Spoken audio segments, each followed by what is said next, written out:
जांगिर कह रहे हैं मैम वीडियो नहीं चल रहा है। तो वीडियो अभी चलेगा, क्लास ऑन होगी तभी तो वीडियो चलेगा। 2 से 4 मिनट तो वीडियो स्टार्ट करने में लग जाते हैं यार, तुम लोगों में पेशेंस है नहीं, बोलिए है। चलिए गुड मॉर्निंग। कमल जी आप लाइव नहीं आ रही हैं मैम। आ गई लाइव, बिल्कुल आ गई। Kundan ji good morning, good morning Kundan. Madhav good morning. Harish Chand good morning. Heera Modi good morning. तो आज क्या स्पेशल है मैम? कुछ स्पेशल नहीं है। स्पेशल क्या होगा आज? आज कुछ स्पेशल है तो मुझे भी बताइए। मेरी साइड से तो एज यूजुअल आपका आशीर्वाद है। ओके मैम, आप शादी कब कर रहे हो? रोशन कुमार अभी नहीं करनी। I have a doubt from biology, can I ask here? हाँ माधव पूछिए, बिल्कुल पूछिए। मैम आपका तबीयत अच्छा है? हाँ अभी ठीक है एकदम। हीलियम किस ब्लॉक में आता है? संजीव कुमार कितनी बार बताएं, हीलियम का पढ़ाया भी था। जब मैंने पढ़ाया तो आपने पढ़ा क्यों नहीं अच्छे से? हाइड्रोजन हीलियम दोनों एस ब्लॉक में आते हैं, बता तो चुकी थी मैं। संजीव कुमार बताया था मैंने बहुत अच्छे से। ठीक है, हाइड्रोजन हीलियम, इधर का हाइड्रोजन, ऊपर नोबल गैसेस वाला हीलियम। फर्स्ट लाइव क्लास है। ओके रवि, ठीक है। रवि वर्मा आप तो डेली क्लास लेने आते हैं और कह रहे हैं आज फर्स्ट लाइव क्लास है। इतना झूठ क्यों बोल रहे हैं आप? है ठीक है। चलिए, from which vessels we are taking out blood of testing? Madhav आपका यही क्वेश्चन है? बेटा ब्लड आप कहीं से भी, चाहे आर्टरी चाहे वाइन्स, दोनों से ही ले सकते हैं। बट जब आप ब्लड डोनेट करते हैं तब आपका हमेशा ब्लड जो होता है वो आर्टरी से निकाला जाता है। बट जब ब्लड ग्रुप के लिए हम चेक करवाने के लिए कि हमारा कौन सा ब्लड ग्रुप है, तो हम जब चेक करवाते हैं तो डॉक्टर की मर्जी है, डॉक्टर आर्टरी से भी ले सकता है और डॉक्टर वेन से भी ले सकता है। बट ज्यादा प्रेफर करता है डॉक्टर आर्टरी से लेना, आर्टरी से लेना। क्योंकि आर्टरीज के अंदर क्या है? ऑक्सीजन। वेन्स के अंदर क्या है? CO2। तो आपको तो ब्लड ग्रुप चेक करवाना है ना, हमें ऑक्सीजन CO2 से मतलब ही नहीं है। तो ब्लड ग्रुप चेक करवाने के लिए तो एंटीजेंस काम आती हैं। और एंटीजेंस किस पे होती हैं? आरबीसी पर होती हैं। आरबीसी तो आर्टरी वाले खून में भी होगा और वेन वाले खून में भी होगा। राइट माधव, ठीक है, clear? Okay ma'am good morning madam, today is my first live class but I covered all your previous classes. Okay बहुत बढ़िया। रवि वर्मा कह रहे हैं पटना से मैं हूँ। चलो बहुत बढ़िया है, पटना से बहुत सारे बच्चे हैं। MCQ के बैच से कोई फायदा नहीं हुआ? क्यों नहीं हुआ अरविंद कुमार जांगीर? मैं पूछना चाहती हूँ आपसे। फायदा, उसकी PDF डल गई है। कल देखिए, कल ज्योग्राफी की डल गई है, आज आपकी इकोनॉमिक्स से PDF डल जाएंगी। सिर्फ PDF ना लेने से क्या बैच खराब हो जाता है क्या? आप लोगों की मेंटलिटी कैसी है? मैम बायोलॉजी का एक क्वेश्चन है, मैं पूछ सकता हूँ क्या? हाँ बिल्कुल पूछिए, जल्दी से पूछिए, बस उसके बाद क्लास स्टार्ट करते हैं। बस ज़्यादा टाइम वेस्ट नहीं करना, जल्दी पूछिए। ठीक है माधव, तो माधव याद रखिएगा कि जब ब्लड ग्रुप चेक करवाना है तो हमें सिर्फ आरबीसी या एंटीजन से मतलब होता है। और एंटीजन और आरबीसी दोनों टाइप के ब्लड में होता है, चाहे उसमें ऑक्सीजन हो चाहे उसमें CO2 हो। तो हम आर्टरी से भी ले सकते हैं और हम वेन से भी ले सकते हैं। बट जब हम किसी को ब्लड डोनेट करते हैं तो हमेशा हम जब ब्लड डोनेट करते हैं तो हमेशा हम किससे देते हैं?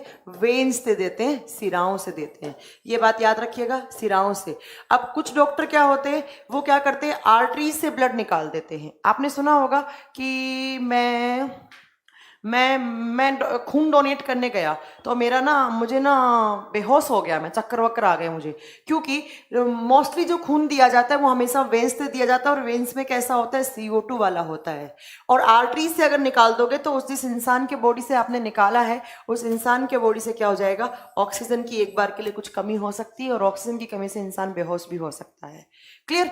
चलिए मैम एक क्वेश्चन था, मेंडलीव के पीरियोडिक टेबल में कितना ग्रुप है? बेटा मैंने बताया था ग्रुप सेम है, 9 पार्ट्स में डिवाइड किया था और 18 ग्रुप हैं। ये आप लोगों को क्या ढंग से पढ़ा नहीं क्या आपने? मेंडलीव जी की जो पीरियोडिक टेबल थी उसमें 18 ग्रुप थे, बट उन्होंने क्या किया था? इन 18 ग्रुप को 9 पार्ट में डिवाइड किया था। तो मैंने लिखवाया था 9 parts and 18 group in Mendeleev's periodic table. ठीक है मैम, क्या हम लोग मंकी का ब्लड ले सकते हैं? बेटा एंटीजन एंटीबॉडी चेक करना पड़ेगा। अगर हमारी एंटीजन एंटीबॉडी है तो उनमें एंटीजन एंटीबॉडी सेम नहीं होना चाहिए, वरना ले सकते हैं। मैं साइंस स्पेशल बैच में NTPC वाले बैच से भी कुछ स्पेशल, क्या NTPC का बैच में क्यों नहीं स्पेशल? NTPC के बैच में सारे क्लासेस चलती हैं आपकी, हिस्ट्री पॉलिटी ज्योग्राफी। ठीक है, अब तुम लोग यहाँ पर फालतू का कमेंट मत क्या करो, क्या स्पेशल है क्या है। तुम लोग स्पेशल कोई यहाँ पर शादी में आए हो कि जो स्पेशल डिश की डिमांड कर रहे हो यहाँ पर? तुम लोग भी यार कैसे हो, मतलब ये खोपड़ा खोपड़ा का अभी तक तुम्हारा डेवलप नहीं हुआ, डेवलपमेंट अच्छे से नहीं हुआ। ये दिखाना कौन बोल रहा है एक ऊपर कि क्या स्पेशल है। स्पेशल क्या, यहाँ पर आप लोगों को कोई बहुत सारी मिठाई मिलेंगी क्या? कौन बोल रहा है? ये दीपक, दीपक जी आपने कमेंट किया है कि इसमें स्पेशल क्या है। तो स्पेशल क्या मतलब कोई डिश लगा रखी है मैंने, एक जगह गुलाब जामुन एक जगह रसगुल्ले हैं। यहाँ पर पढ़ाई की बात हो रही है, इसमें स्पेशल बिना स्पेशल का बात कुछ मत किया करो, ठीक है? और जो फालतू का बकवास करेगा ना यहाँ पर, मुझे सिर्फ पढ़ने वाले बच्चे चाहिए, मैं उनको ब्लॉक करवा दूंगी यहाँ से। Human heart's outer covering is known as, बेटा मैंने बताया था, तुम लोग पढ़ते ध्यान से हो नहीं, मैंने कहा था उसको कार्डियक मेम्ब्रेन कहा जाता है या पेरिकार्डियल मेम्ब्रेन कहा जाता है, ठीक है? उसको पेरिकार्डियल मेम्ब्रेन कहा जाता है, पेरिकार्डियल मेम्ब्रेन, ठीक है? पढ़ लिया करो ध्यान से। मैडम जी आप टॉपिक स्टार्ट करो, ठीक है? हाँ बिल्कुल जी, स्पेशल 3 में 3 क्लास हो गई है, तो वो अगर आप एडमिशन लेंगे तो वहां पर तीनों क्लास आपको मिल जाएंगी, डोंट वरी। चलिए अब क्लास स्टार्ट करते हैं, ऐसे तो तुम लोगों के डाउट आते ही रहेंगे। चलिए देखिए, आज जो आपका चैप्टर है, चैप्टर का नाम है, लास्ट क्लास में मैंने पढ़ाने आई थी आपको वाटर, पानी, पानी पढ़ना है हमें आज। और उस दिन कुछ प्रॉब्लम हो गया था, टेक्निकल कुछ इश्यू आ गया था, यहाँ से क्लास कनेक्ट नहीं हो पाई थी। तो देखिए आज का जो चैप्टर है आपका वो है पानी, H2O, H2O पानी। अब आप सोच रहे होंगे मैम पानी में क्या पढ़ाएंगी, तो पानी में बहुत सारे क्वेश्चंस हैं जो मैंने बनाए हैं अलग अलग बुक से लेकर, क्योंकि उन क्वेश्चन से बहुत एनटीपीसी के एग्जाम में बहुत बार ऐसे क्वेश्चन पूछे गए हैं। तो कुछ मैंने लास्ट ईयर के अकॉर्डिंग कुछ क्वेश्चंस उठाए हैं जो लास्ट ईयर पूछे गए हैं, और कुछ मैंने अलग अलग बुक से उठाए हैं एनसीईआरटी वगैरह से। तो ऐसे मान के चलिए प्रॉपर कोई एक चैप्टर नहीं है, मैं इसमें बहुत सारे आपको क्वेश्चंस करवाऊंगी और उन क्वेश्चन से कैसे एग्जाम में आ सकते हैं और उनको मैं एक्सप्लेन करूंगी कि भाई कैसे आपको इसका आंसर देना है, उसके पीछे रीजन क्या है, ठीक है? ये हम पढ़ेंगे। देखिए सबसे पहला हमें आज क्या पढ़ना है, सबसे पहले एक साइंटिस्ट थे, ब्रॉन्स्टेड नाम के साइंटिस्ट थे, आप सबने पढ़ा होगा। पहली बात तो पानी, पानी इस यूनिवर्स में जो 100% पानी है, हमारे यूनिवर्स में जो 100% पानी है, इस 100% पानी में से सिर्फ आपसे पूछ लिया जाए कि पीने वाला पानी कितने % होता है, जो ग्लेशियर से आता है। आप बताएंगे कि जो हम पीते हैं ड्रिंकिंग वाटर, पीने वाला जो पानी होता है वो सिर्फ 2% है। 100% पानी में से सिर्फ 2% पानी ऐसा है जो ग्लेशियर से आता है और जो हम पीते हैं। उसके बाद आपसे पूछे ग्राउंड वाटर कितना % है, तो आप बताएंगे ग्राउंड वाटर मतलब जो जमीन पर पानी है या जो सतह पर पानी है, जिसको बोलते हैं सतही पानी, ठीक है? तो ये कितना % है, आप बताएंगे 3% पानी है जो ग्राउंड वाटर है। उसके अलावा जो आपका 95% पानी है वो कैसा है, ओशियन वाटर है। ओशियन वाटर है आपका कितना, 95%। तो ऐसे पानी 100% है। आप बताएंगे समुद्री पानी कितना % में होता है, तो आपको बताना है समुद्री पानी 95% में होता है। बट जो हमारा पीने वाला पानी है वो सिर्फ कितना % है, 2%। तो एक टाइम के बाद पीने वाला पानी जो ग्लेशियर से आता है वो खत्म भी हो सकता है। तो पानी सोच समझ के यूज में लिया करें। प्लीज अभी मुझसे कोई डाउट नहीं पूछेगा, ठीक है? प्लीज मुझसे कोई डाउट नहीं पूछेगा, जब तक मैं पढ़ा रही हूं तब तक मुझसे कोई डाउट नहीं पूछेगा। लास्ट के 20 मिनट में आपकी जितने भी डाउट है वो मुझसे पूछ सकते हैं, ठीक है? देखिए हाँ, तो आपको याद रखना है कि जो पीने वाला पानी है वो सिर्फ 2% होता है। और अब एक देखिए, इस ओशियन वाटर जो समुद्र का पानी होता है वो 95% होता है। ऐसे यहाँ से क्वेश्चन आता है कि समुद्र के पानी में जो खारापन होता है, आपने सुना होगा कि जो ओशियन वाटर होता है वो एल्केलाइन होता है, वो एल्केलाइन नेचर का होता है। जो समुद्री पानी होता है वो खारा होता है, ये सबको पता है। बट आपसे कोई भी नहीं पूछेगा कि समुद्री पानी होता कैसे है, आपसे ये रीजन मांगेगा कि समुद्री पानी खारा क्यों होता है, तो आपको उसका रीजन बताना पड़ेगा, ठीक है? ऐसे ही कुछ आज आप अपन क्वेश्चन देखने वाले हैं, बहुत सारे आप पेशेंस के साथ समझेंगे सारे क्वेश्चन, तो आपको सारे समझ में आएंगे। और बहुत सारे एग्जाम में आते हैं, चाहे वो सीजीएल हो, चाहे वो एमटीएस हो, चाहे वो आरआरबी हो, चाहे वो सीएमए का पेपर हो, ठीक है? देखिए सबसे पहला आप सबने पढ़ रखा है कि pure water is bad conductor of electricity. सबने पढ़ा है कि pure water is bad conductor of, pure water is bad conductor of electricity. क्यों होता है बता सकते हैं आप, बैड कंडक्टर ऑफ इलेक्ट्रिसिटी? शुद्ध जल विद्युत का कुचालक होता है, सबने पढ़ा है। शुद्ध जल का मतलब क्या होता है, ऐसा वाटर जिसका पीएच वैल्यू कितना होता है, जिसका पीएच वैल्यू मैम 7 हो। ऐसा पानी जिसका पीएच वैल्यू 7 हो उसको हम न्यूट्रल वाटर या डिस्टिल्ड वाटर या उसको प्योर वाटर बोलते हैं। अब क्यों होते हैं, तो आपको बताना है कि pure water is bad conductor of electricity. शुद्ध जल विद्युत का कुचालक होता है, क्योंकि मैम उसका पीएच वैल्यू कितना होता है 7। 7 का मतलब है कि इसमें कोई भी चार्ज नहीं है या इसमें कोई भी आयंस नहीं है। तो जो प्योर वाटर है वो बैड कंडक्टर क्यों हुआ? क्योंकि मैम ना तो इसके अंदर पॉजिटिव है ना इसके अंदर नेगेटिव, कोई आयंस ही नहीं है। और जबकि हमें इलेक्ट्रिसिटी कंडक्ट करवाने के लिए किसकी रिक्वायरमेंट होती है? आयंस की रिक्वायरमेंट होती है। बट आपसे एग्जाम में क्वेश्चन पूछेगा कि प्योर वाटर में क्या मिलाया जाए कि वो गुड कंडक्टर ऑफ इलेक्ट्रिसिटी हो जाए।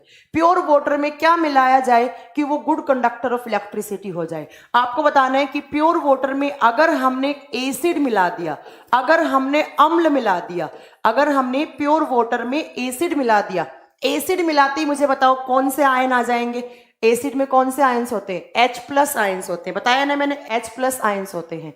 तो मैम इसके पास आयंस आ गए, और आयंस का मतलब क्या है? उसके पास फ्री चार्ज आ गया। या आप बोल सकते हो कि जैसे ही हम प्योर वाटर में कोई भी एसिड मिलाते हैं और उस पानी का इलेक्ट्रोलाइसिस कर दिया, उस पानी का विद्युत अपघटन कर दिया। इलेक्ट्रोलाइसिस का मतलब क्या है? उसके आयंस का ब्रेकडाउन कर दिया इलेक्ट्रिसिटी की हेल्प से। तो ये क्या होगा? ये पानी H+ और O नेगेटिव आयंस में टूट जाएगा। और H+ आयंस है मतलब प्लस क्या होता है? डोनर होता है। कहने का मतलब हो गया उसके पास क्या आ गया? फ्री चार्ज हो गया। फ्री चार्ज होते क्या हो गया? उससे आप इलेक्ट्रिसिटी अब कंडक्ट करवा सकते हो। तो सबसे पहला क्वेश्चन हमारा बन गया कि मैम प्योर वाटर जो होता है वो बैड कंडक्टर ऑफ इलेक्ट्रिसिटी होता है। बट अगर कभी हमने प्योर वाटर में एसिड मिला दिया, एसिड मिलाकर अगर हमने उसका इलेक्ट्रोलाइसिस कर दिया, अगर उसका विद्युत अपघटन कर दिया, तो क्या हो जाएगा?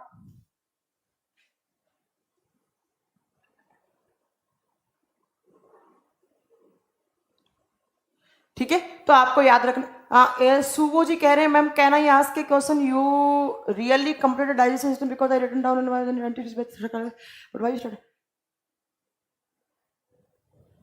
देखिए, तो आपको याद रखना है कि जो प्योर वाटर है वो क्या होता है? बैड कंडक्टर ऑफ इलेक्ट्रिसिटी होता है। बट अगर उसके अंदर एसिड मिला दिया और इसका इलेक्ट्रोलाइसिस कर दिया, उसका विद्युत अपघटन नहीं कर दिया, तो वो क्या होगा? आयंस की फॉर्म में ब्रेकडाउन हो जाएगा, H+ और OH नेगेटिव। अब इससे क्या कर सकते हैं? हम इलेक्ट्रिसिटी कंडक्ट करवा सकते हैं।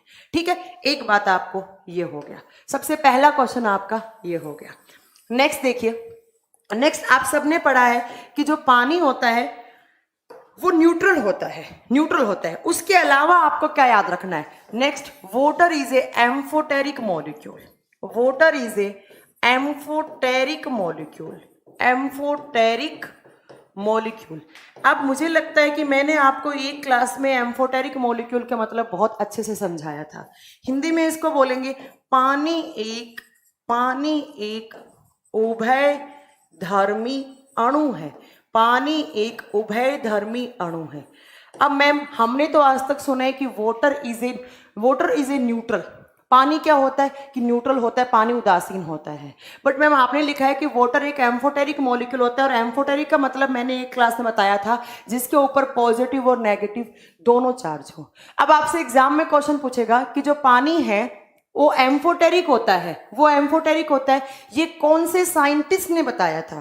किन साइंटिस्ट ने बताया था कि पानी एक एम्फोटेरिक मॉलिक्यूल है? आप बताओगे। यहां पर ब्रॉन्स्टेड नाम के एक साइंटिस्ट हैं, ब्रॉन्स्टेड साइंटिस्ट हैं, जिन्होंने क्या बताया था कि पानी एक एम्फोटेरिक मॉलिक्यूल होता है। अब कैसे बताया उन्होंने? तो आप बताएंगे हाँ ब्रॉन्स्टेड, बिल्कुल सही। सेम नाम हिंदी में कुछ अलग नाम नहीं है, लिख देती हूं मैं। ब्रॉन्स्टेड नाम के साइंटिस्ट जी ने क्या बताया कि पानी एक एम्फोटेरिक मॉलिक्यूल है। कैसे? इन्होंने बताया कि जब आप पानी की रिएक्शन पानी के साथ करवाते हो, जब H2O को H2O के साथ मिक्स करते हो, तो क्या होता है? ये जो हाइड्रोजन है, यहाँ का एक हाइड्रोजन जो है वो इस हाइड्रोजन के आगे साथ आकर जुड़ जाता है। और कैसे होता है? यहाँ पर बन जाता है H3O। H3O, H के ऊपर कैसा चार्ज आ जाएगा? यहाँ पर मैम पॉजिटिव आ जाएगा। और यहाँ पर क्या बचा? जब एक यहाँ का हाइड्रोजन चला गया तो यहाँ पर एक हाइड्रोजन बचा और O बचा। OH के ऊपर कैसा चार्ज आ जाएगा? नेगेटिव। देखो, जब मैंने पानी की रिएक्शन पानी के साथ करवाई, दो पानी के मॉलिक्यूल को एक साथ रखा, तो एक पानी का जो हाइड्रोजन है यहाँ वाला, ये इसके पास आ गया, यहाँ आया, यहाँ आते ही यहाँ पर H3 बन गए और OH नेगेटिव बन गया। अब देखो यहाँ पर कौन सा चार्ज है? पॉजिटिव। पॉजिटिव H+ आयंस किस में होते हैं? मैम आपने बताया है किसके अंदर H+ आयंस होते हैं? एसिडिक मीडियम के अंदर या अम्लीय माध्यम के अंदर क्या होते हैं, H+ चार्ज होते हैं, ठीक है। और OH नेगेटिव किसने बताए थे मैम, बेसिक मीडियम में होते हैं, क्षारीय में होते हैं। और मैंने आपको एक सेंटेंस बताया था कि जहां पर एसिडिक प्लस बेसिक दोनों नेचर आ जाएं उसी को हम क्या बोलते हैं, एम्फोटेरिक मॉलिक्यूल। क्या बोलेंगे इसको, एम्फोटेरिक मॉलिक्यूल। तो सबसे पहला सबसे अच्छा क्वेश्चन हो गया कि पानी एक कैसा मॉलिक्यूल है, आप बताएंगे एम्फोटेरिक मॉलिक्यूल या उभयधर्मी अणु है। कैसे कि मैम जब हम पानी के साथ रिएक्शन करवाते हैं तो यहां पर H3O plus OH negative ions मिलते हैं हमें, और H+ आयंस का मतलब है वो कैसा मीडियम है, एसिडिक, और OH नेगेटिव का मतलब क्या है, वो बेसिक। तो एसिडिक प्लस बेसिक आ गया तो वो क्या हो गया, तो आप क्या बताओगे, वो एम्फोटेरिक मॉलिक्यूल हो गया। और ये कौन से साइंटिस्ट ने सबसे पहले बताया था, ब्रॉन्स्टेड ने। आपसे एग्जाम में डायरेक्ट क्वेश्चन पूछेगा कि ब्रॉन्स्टेड जी ने पानी का क्या डेफिनेशन दिया था, तो आपको बताना है ब्रॉन्स्टेड जी ने कहा था water is a amphoteric molecule. Amphoteric का मतलब क्या होता है, जिसमें एसिडिक और बेसिक दोनों चार्ज हो, दोनों आयंस हो, एसिडिक भी आयंस हो बेसिक भी आयंस हो, या दोनों चार्ज हो, पॉजिटिव नेगेटिव दोनों चार्ज हो, उसको क्या बोलते हैं, एम्फोटेरिक मॉलिक्यूल बोलते हैं, उभयधर्मी। और अब इतना तो आपको पता ही है कि एसिडिक प्लस बेसिक मिलते हैं तो वो क्या हो जाते हैं, वो न्यूट्रल हो जाते हैं। क्या हो जाते हैं, वो उदासीन हो जाते हैं। बताया था ना मैंने न्यूट्रल कैसे हो जाते हैं, एसिडिक प्लस बेसिक मिलेंगे तो क्या हो जाएगा, वो न्यूट्रल। तो यहां से अपनी नेक्स्ट पॉइंट क्या निकल के आएगा कि वाटर इज न्यूट्रल। न्यूट्रल पानी क्या होता है, उदासीन होता है। पानी क्या होता है, उदासीन। अब ये बात किसने बोली कि पानी न्यूट्रल होता है, तो एक साइंटिस्ट है आरेनियस। तो नेक्स्ट यहां से ये पॉइंट आपको क्लियर हो जाना चाहिए। पहला पॉइंट मैंने क्या बताया कि पानी बेड जो प्योर वाटर है जिसका pH वैल्यू 7 है, जिसके अंदर चार्ज नहीं है, वो हमेशा बेड कंडक्टर ऑफ इलेक्ट्रिसिटी होगा। बट जब उसके अंदर हम एसिडिक मीडियम, कोई भी इसके अंदर एसिडिक मीडियम मिलाकर उसका इलेक्ट्रोलाइसिस करेंगे तो आयंस अलग अलग हो जाएंगे। तो H+ आयंस होते ही वो क्या हो जाएगा, गुड कंडक्टर ऑफ इलेक्ट्रिसिटी हो जाएगा। शुद्ध जल क्या हो जाएगा, विद्युत का कुचालक है, बट अम्ल मिलाते ही वो सुचालक बन जाता है। नेक्स्ट आपको याद रखना है कि जो एक साइंटिस्ट हैं जिन ब्रॉन्स्टेड नाम के, जिन्होंने एक सेंटेंस बोला था कि पानी एक एम्फोटेरिक मॉलिक्यूल है। और इन्होंने कैसे बताया, इन्होंने बताया कि जब H2O से रिएक्ट करेगा तो एक हाइड्रोजन जो है वो इन दो हाइड्रोजन के साथ जुड़ जाएगा और H3O बन जाएगा प्लस OH नेगेटिव बन जाएगा। H+ और नेगेटिव, एसिडिक बेसिक जहां पर दोनों मीडियम आ जाता है वहां पर हम एम्फोटेरिक टर्म यूज करते हैं। और जब एसिडिक प्लस बेसिक है तो वो क्या हो जाता है, न्यूट्रल हो जाता है। बट ब्रॉन्स्टेड जी ने सिर्फ ये लाइन बोली थी। अब मैं नेक्स्ट जो लाइन आपकी लिखने वाली हूं वो किसने बोली थी, तो वो आपके आरेनियस नाम के साइंटिस्ट ने बोली थी। तो वो आपको नेक्स्ट पढ़नी है, ठीक है। देखिए आरेनियस जी ने क्या बोला कि वाटर इज न्यूट्रल, ठीक है। लिखिए, मैं डाउट नहीं लूंगी आप लोगों के, मैंने कहा है मैं क्लास के बाद में डाउट लिया करूंगी। वाटर इज न्यूट्रल, पानी उदासीन होता है, पानी उदासीन होता है। और ये किसने बोला, तो आगे लिखना है आपको, या आप नीचे लिख दीजिए अकॉर्डिंग टू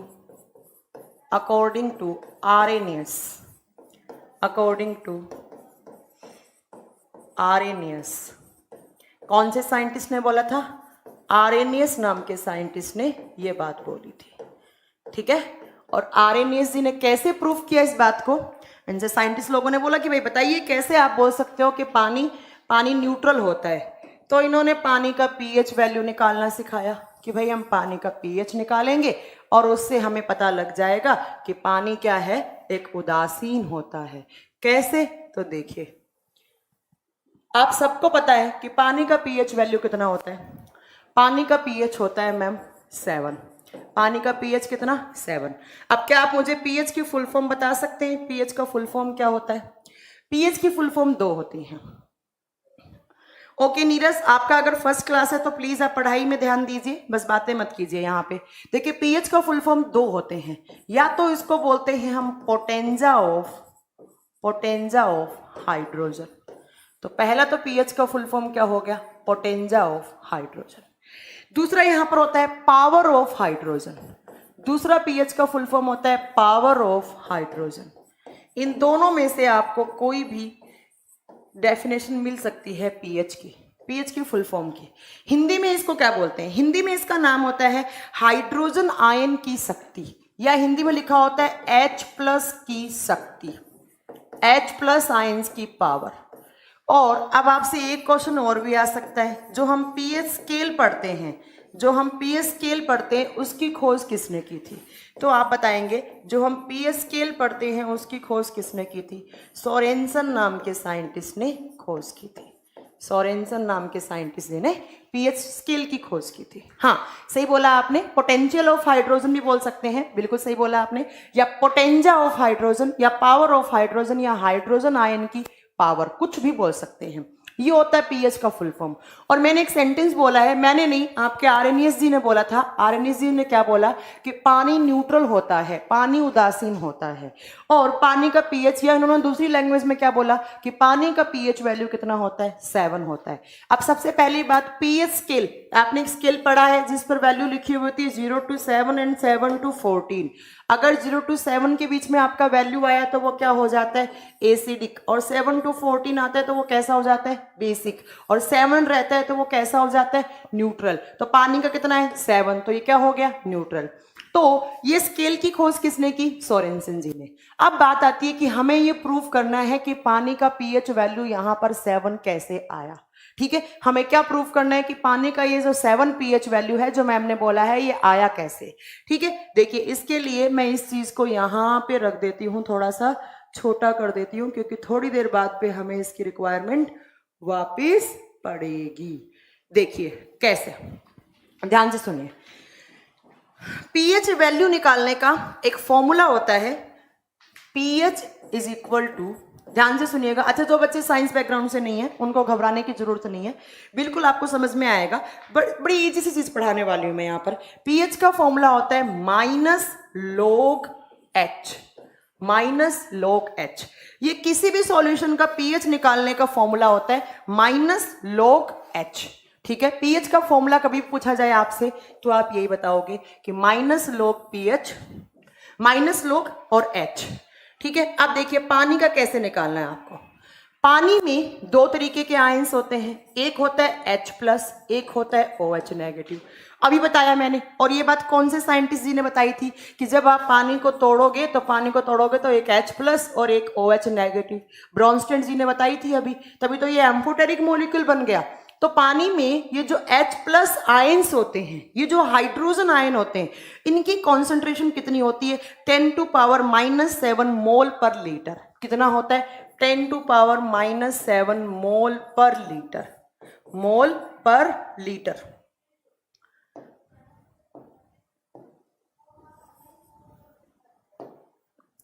मोल पर लीटर। ठीक है, और यहां पर ये जो OH नेगेटिव है इनका भी कॉन्सेंट्रेशन कितना होता है? इक्वल। तभी तो क्या हुआ, ये न्यूट्रल बना, 10⁻⁻7 मोल पर लीटर। अब आपको क्या करना है, ये वैल्यू उठाकर H वाली यहां पर पुट कर देनी है। कैसे? जब मैं पानी का pH निकालूंगी तो आपको पता है यहां पर क्या बनेगा? -log और H की जगह मुझे क्या लिख देना है? 10⁻⁻7, 10⁻⁻7। अब आप क्या करेंगे, ये जो ऊपर वाला है, ये जो -7 पावर है, इसको आगे ले आइए। जब मैं इसको ऊपर वाले को आगे लेकर आऊंगी तो ये कैसे बनेगा? यहां पर माइनस का माइनस बचेगा, यहां पर -7 आ जाएगा, और यहां पर क्या बच जाएगा आपका? log 10 बच जाएगा, log 10। ठीक है, क्या हो जाएगा? log 10। अब माइनस माइनस क्या होता है मैम? माइनस माइनस प्लस हो जाएगा। log 10 आपको पता है कितना होता है? 1। तो यहां से वैल्यू कितना आएगा पानी के पीएच का? 7।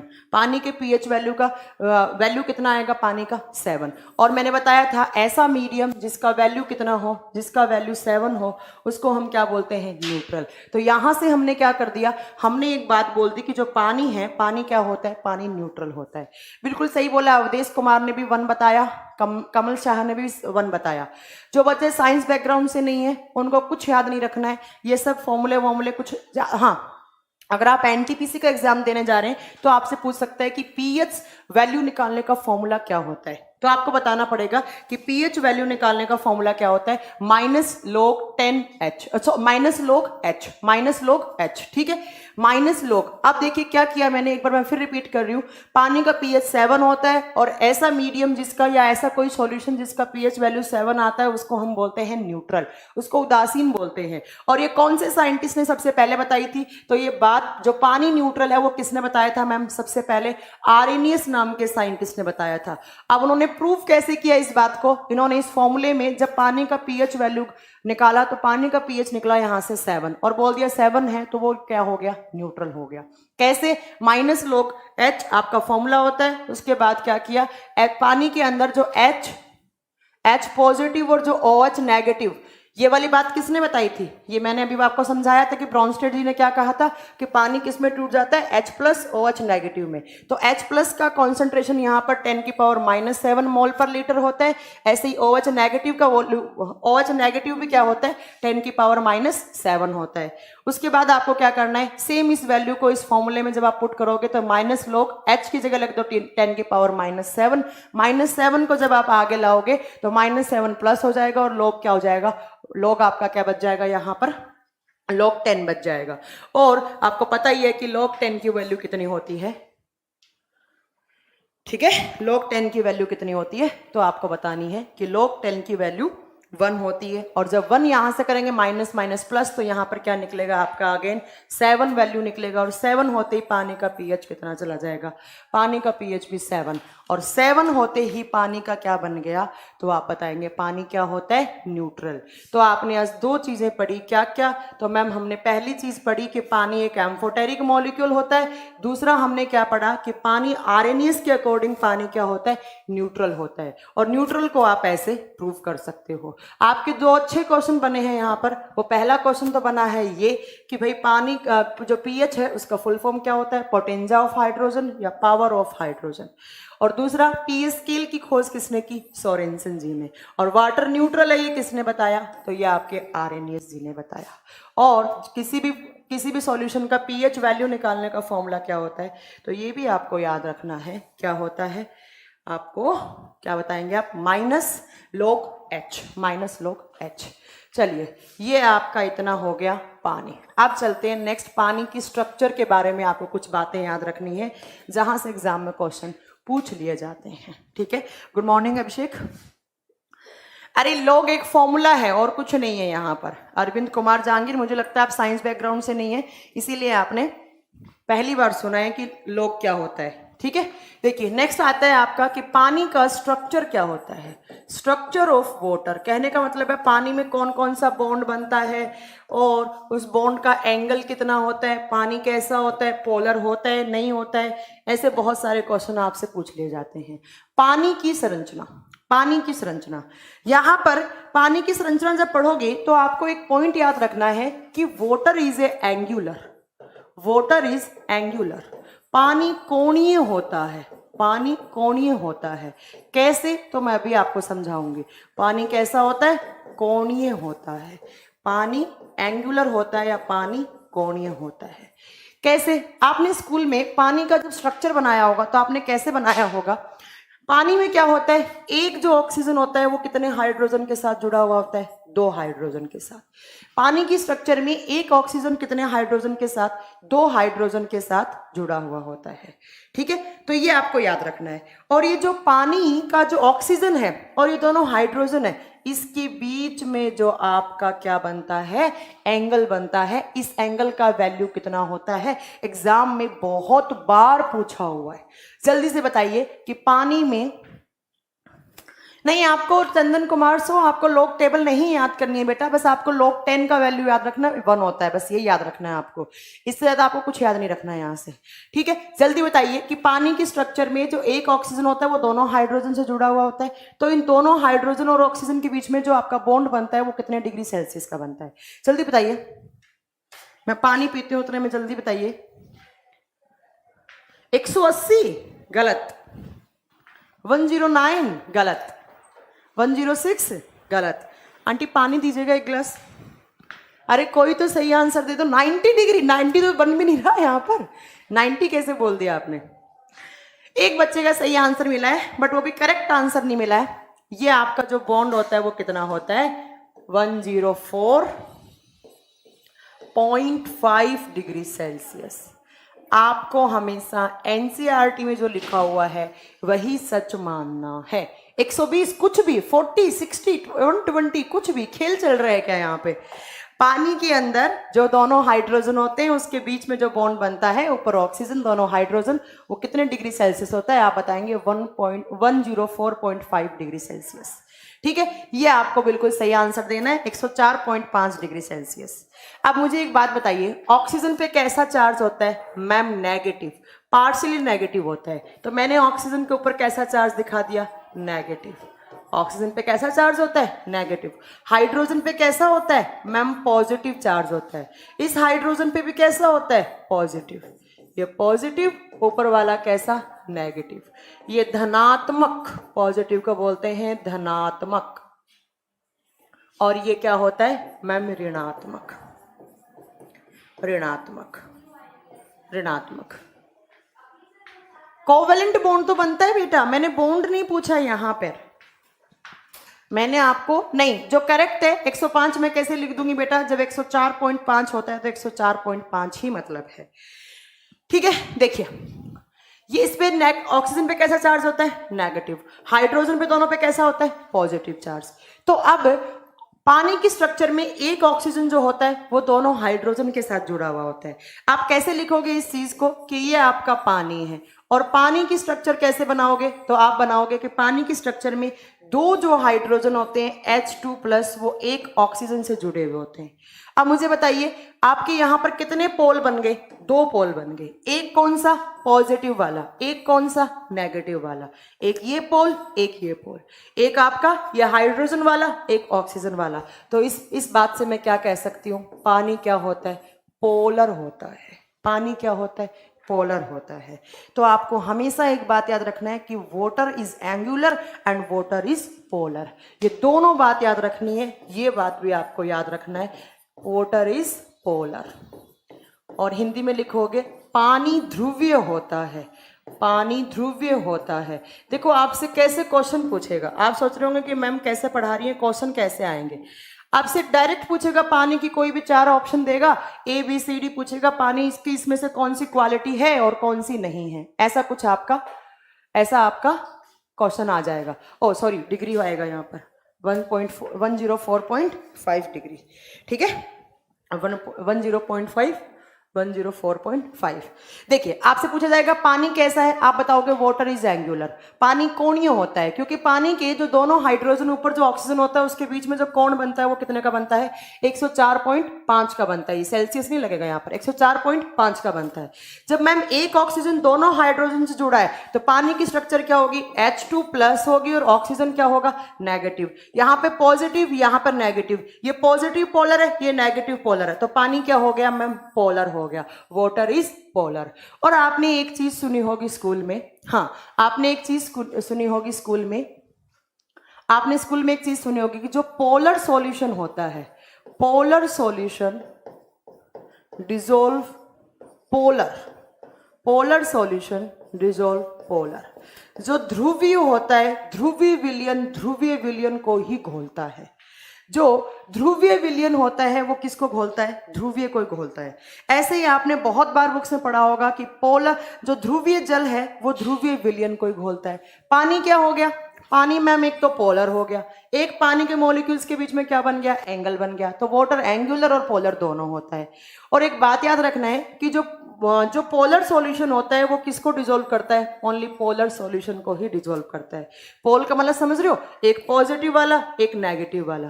कैसे? मैं आपको एक बात बताऊं, जैसे आपने पानी में घोला नमक, पानी के अंदर आपने नमक क्या होता है? NaCl। अब मैंने पानी आपको बता दिया, पानी पे कितने पोल होते हैं? दो, पॉजिटिव और नेगेटिव। और NaCl पे भी कितने होते हैं? पॉजिटिव और नेगेटिव। तो ये इसको घोल देगा। मतलब कहने का मतलब है कि पानी पोलर होता है, इसीलिए क्या होता है, पानी आपका दूसरे सॉल्यूशन को घोल देता है, इसीलिए पानी के अंदर इजीली कोई भी चीज घुल जाती है। आप और एग्जांपल ले लो, जैसे मैंने बोला H2O के अंदर आप हाइड्रोक्लोरिक एसिड को डिजोल्व करो, हो जाएगा। क्यों? पॉजिटिव नेगेटिव हो गया डिजोल्व। ठीक है, आप यहां पर आपको क्या याद रखना है, आपको याद रखना है कि पानी क्या होता है, एंगुलर होता है, पानी एक कोणीय होता है। ठीक है, आप कोणीय क्यों होता है, क्योंकि मैम हाइड्रोजन ऑक्सीजन और जो बीच में एंगल बनता है वो 104.5 डिग्री का बनता है। ठीक है, और पानी के अंदर दो पोल बनते हैं मैम, H2 पे पॉजिटिव चार्ज है, ये दोनों H जुड़ेंगे, H2 पॉजिटिव हो जाएगा, ऑक्सीजन पे क्या होता है, नेगेटिव होता है। जिन बच्चों को अभी समझ में नहीं आ रहा है पॉजिटिव नेगेटिव, भी थोड़ी देर बाद समझ में आएगा। तो मैम दो पोल बन गए, एक पॉजिटिव वाला एक नेगेटिव वाला, और मैम पानी के अंदर दो पोल है, इसीलिए पानी क्या करता है, पोलर चीजों को डिसॉल्व कर देता है। इसीलिए हम बुक्स में पढ़ते हैं water is universal solvent, water is universal solvent. अब आपसे एग्जाम में पूछा जाएगा कि पानी सर्वविलायक क्यों है। जैसे मैं आपको एक क्वेश्चन देती हूं सीधा सा, आपसे पूछा जाएगा कि हम बहुत बार पढ़ते हैं कि पानी इज यूनिवर्सल सॉल्वेंट, तो क्यों होता है, वाटर को सर्वविलायक क्यों कहा जाता है? Water is universal solvent. आपसे लिखा हुआ मिलेगा वाटर इज यूनिवर्सल सॉल्वेंट, तो इसका मतलब क्या है, पानी एक सर्वविलायक है। क्यों होता है आपसे पूछा जाए तो, पानी सर्वविलायक है, पानी सर्वविलायक है। आप क्या रीजन बताओगे? एक तो पहला रीजन क्या दोगे कि इसके अंदर क्या होता है, पानी एंगुलर होता है, पानी क्या होता है, कोणीय होता है। और दूसरा आंसर क्या दोगे, पानी पोलर होता है, तो इजीली पोलर वाली चीजों को, ध्रुवीय चीजों को डिसॉल्व कर लेता है। ये आपका last year NTPC last exam में, एनटीपीसी के लास्ट एग्जाम में क्वेश्चन पूछा हुआ था कि पानी सॉल्वेंट क्यों होता है। हाँ, क्योंकि पोलर इन नेचर। हाँ, बिल्कुल सही बोला आपने। ठीक है,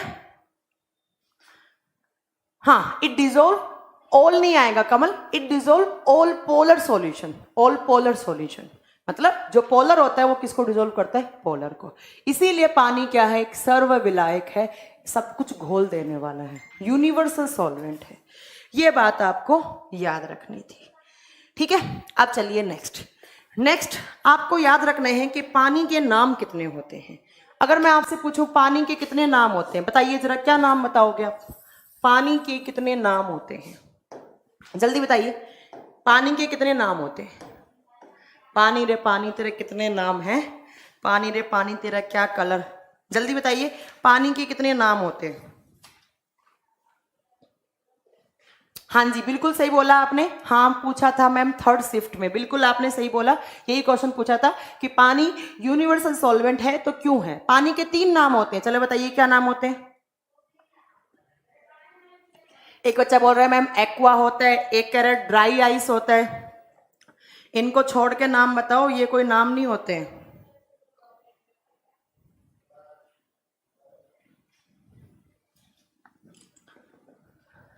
चलिए कोई बात नहीं, आप लोगों ने बिल्कुल गलत आंसर दिए, D2O। अच्छा, मैंने पानी के टाइप्स नहीं पूछे हैं। टाइप्स ऑफ पानी 3 टाइप का होता है, एक होता है हार्ड वाटर, एक होता है सॉफ्ट वाटर, एक होता है आपका हैवी वाटर।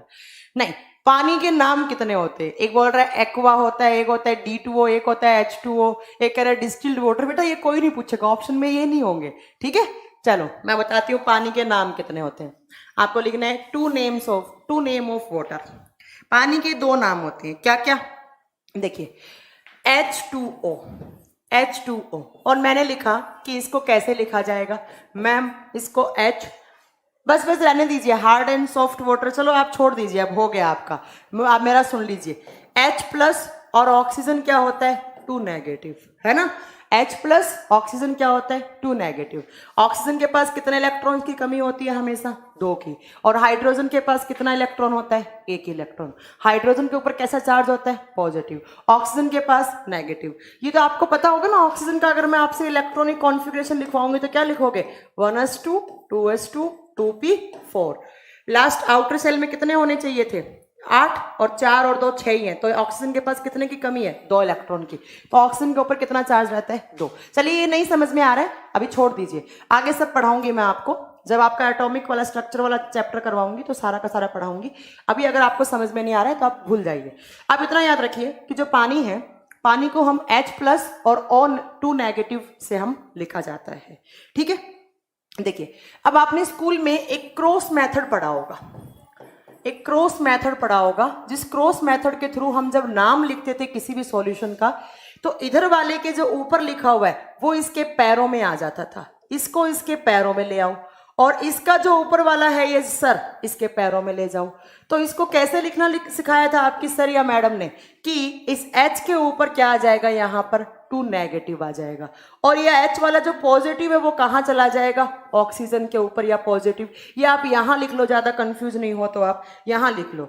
आपने स्कूल में पढ़ा होगा एक क्रॉस मेथड, जिसमें कैसे लिखा जाता है, देखिए इसके ऊपर पॉजिटिव चार्ज है, ऑक्सीजन के ऊपर 2- चार्ज है। इसका जो है वो इसके पैरों में भेज दो, इसका ऊपर वाला इसके पैरों में भेज दो, तो यहां पर क्या हो जाएगा, H2- हो गया, और यहां पर क्या हो गया, ऑक्सीजन पॉजिटिव हो गया। और जब H2- होता है तो उसको क्या कहा जाता है, उसको हाइड्राइड नाम दिया जाता है। इसको क्या नाम दिया मैंने, हाइड्राइड नाम दिया, हाइड्राइड। और O पॉजिटिव है, O इसके पैरों में है, इसको बोलेंगे हम ऑक्साइड। इसको क्या बोलेंगे हम, ऑक्साइड। अब कुछ बच्चों को तो याद आ गया होगा कि पानी के 2 नाम कौन कौन से थे, कौन कौन से नाम थे। देखो पहला नाम क्या बन जाएगा यहां पर, ऑक्साइड ऑफ हाइड्रोजन। ऑक्साइड किसका, हाइड्रोजन का। या आप क्या बोल सकते हो, हाइड्राइड ऑफ ऑक्सीजन, या आप इसको क्या बोल सकते हो, हाइड्राइड ऑफ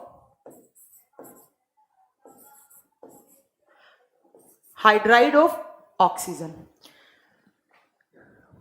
क्रॉस मेथड, बिल्कुल सही बोला आपने। वाटर इज यूनिवर्सल सॉल्वेंट, बिल्कुल सही बोला आपने संदीप हालवे। देखिए आपने पानी को कैसे लिखा, मैं एक बार फिर रिपीट कर देती हूँ। पानी को H+ और 2- से लिखा जाता है, क्योंकि H के ऊपर पॉजिटिव चार्ज होता है 1 की वजह से, यहां पर दो की कमी होती है, तो आपका यहां पर 2- हो गया। ठीक है, अब जो इसके ऊपर 2- है वो इसको इसके पैरों में ले जाइए, हाइड्रोजन। ये क्रॉस मेथड आपने, अगर आप साइंस नहीं है तो आपको कोई बात नहीं, मैं आपको 2 नाम बताऊंगी, वो आप रट्टे लगा लो, कोई दिक्कत नहीं है। ठीक है, तो यहां पर देखिए क्रॉस मेथड लगाएंगे तो इसका 2- इसके सर पे था, वो पैरों पे आ जाएगा, इसका पॉजिटिव इसके पैरों पे आ जाएगा। जब इसका 2- हाइड्रोजन के पैरों में गया तो इसको लिखा जाता है हाइड्राइड।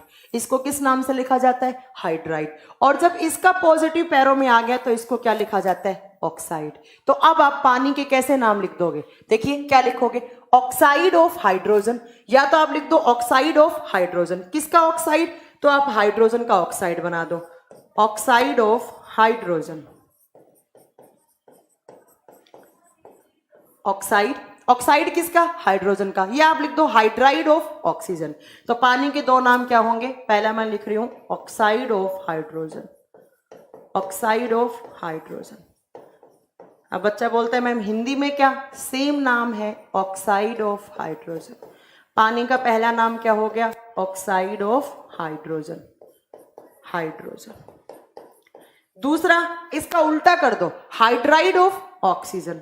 पहले इसको इसके साथ जोड़ो, फिर इसको इसके साथ जोड़ दो, तो दूसरा क्या बन जाएगा, हाइड्राइड ऑफ ऑक्सीजन, ऑक्सीजन। ये लो, ये आपके पानी के 2 नाम होते हैं, जो किस मेथड से लिखा जाता है, किस नाम से लिखा जाता है, क्रॉस मेथड से लिखा जाता है। ठीक है, ठीक है। तो आपको यही एग्जाम में पूछा जाएगा कि पानी के 2 कौन कौन से नाम होते हैं, आप बताओगे, या तो इसको ऑक्साइड ऑफ हाइड्रोजन बोलो या इसको हाइड्राइड ऑफ ऑक्सीजन बोलो। किस मेथड के थ्रू, क्रॉस मेथड के थ्रू। ये डिस्टिल्ड वाटर ये सब तो बाद की बातें होती हैं, ये आपको 2 नाम याद रखने हैं। कौन कौन सा, oxide of hydrogen, hydride of oxygen. ये आपके पानी के 2 नाम हो गए, जो आपसे एग्जाम में बहुत बार पूछे गए हैं और आपसे पूछे भी जाएंगे कि पानी के 2 नाम बताइए क्या क्या। वहां पर आपको डिस्टिल्ड वाटर या पोलर वाटर या न्यूट्रल वाटर ये ऑप्शन नहीं मिलेगा, वहां पर 2 ऑप्शन में से पहले ये आपसे पूछा जाता है। कोवेलेंट बॉन्ड, सही बोला जिसने भी बोला कि कोवेलेंट बॉन्ड बनता है, बिल्कुल सही बोला। कैसे बनता है वो देखिए, आपको बताना है कि हाइड्रोजन और ऑक्सीजन के बीच में हमेशा कोवेलेंट बॉन्ड बनता है, कोवेलेंट बॉन्ड बनता है। और हिंदी में इसको बोलते हैं सहसंयोजक बंध। सहसंयोजक बंध। अब देखिए सहसंयोजक बंध होता क्या है, बाद में पानी की बात करेंगे।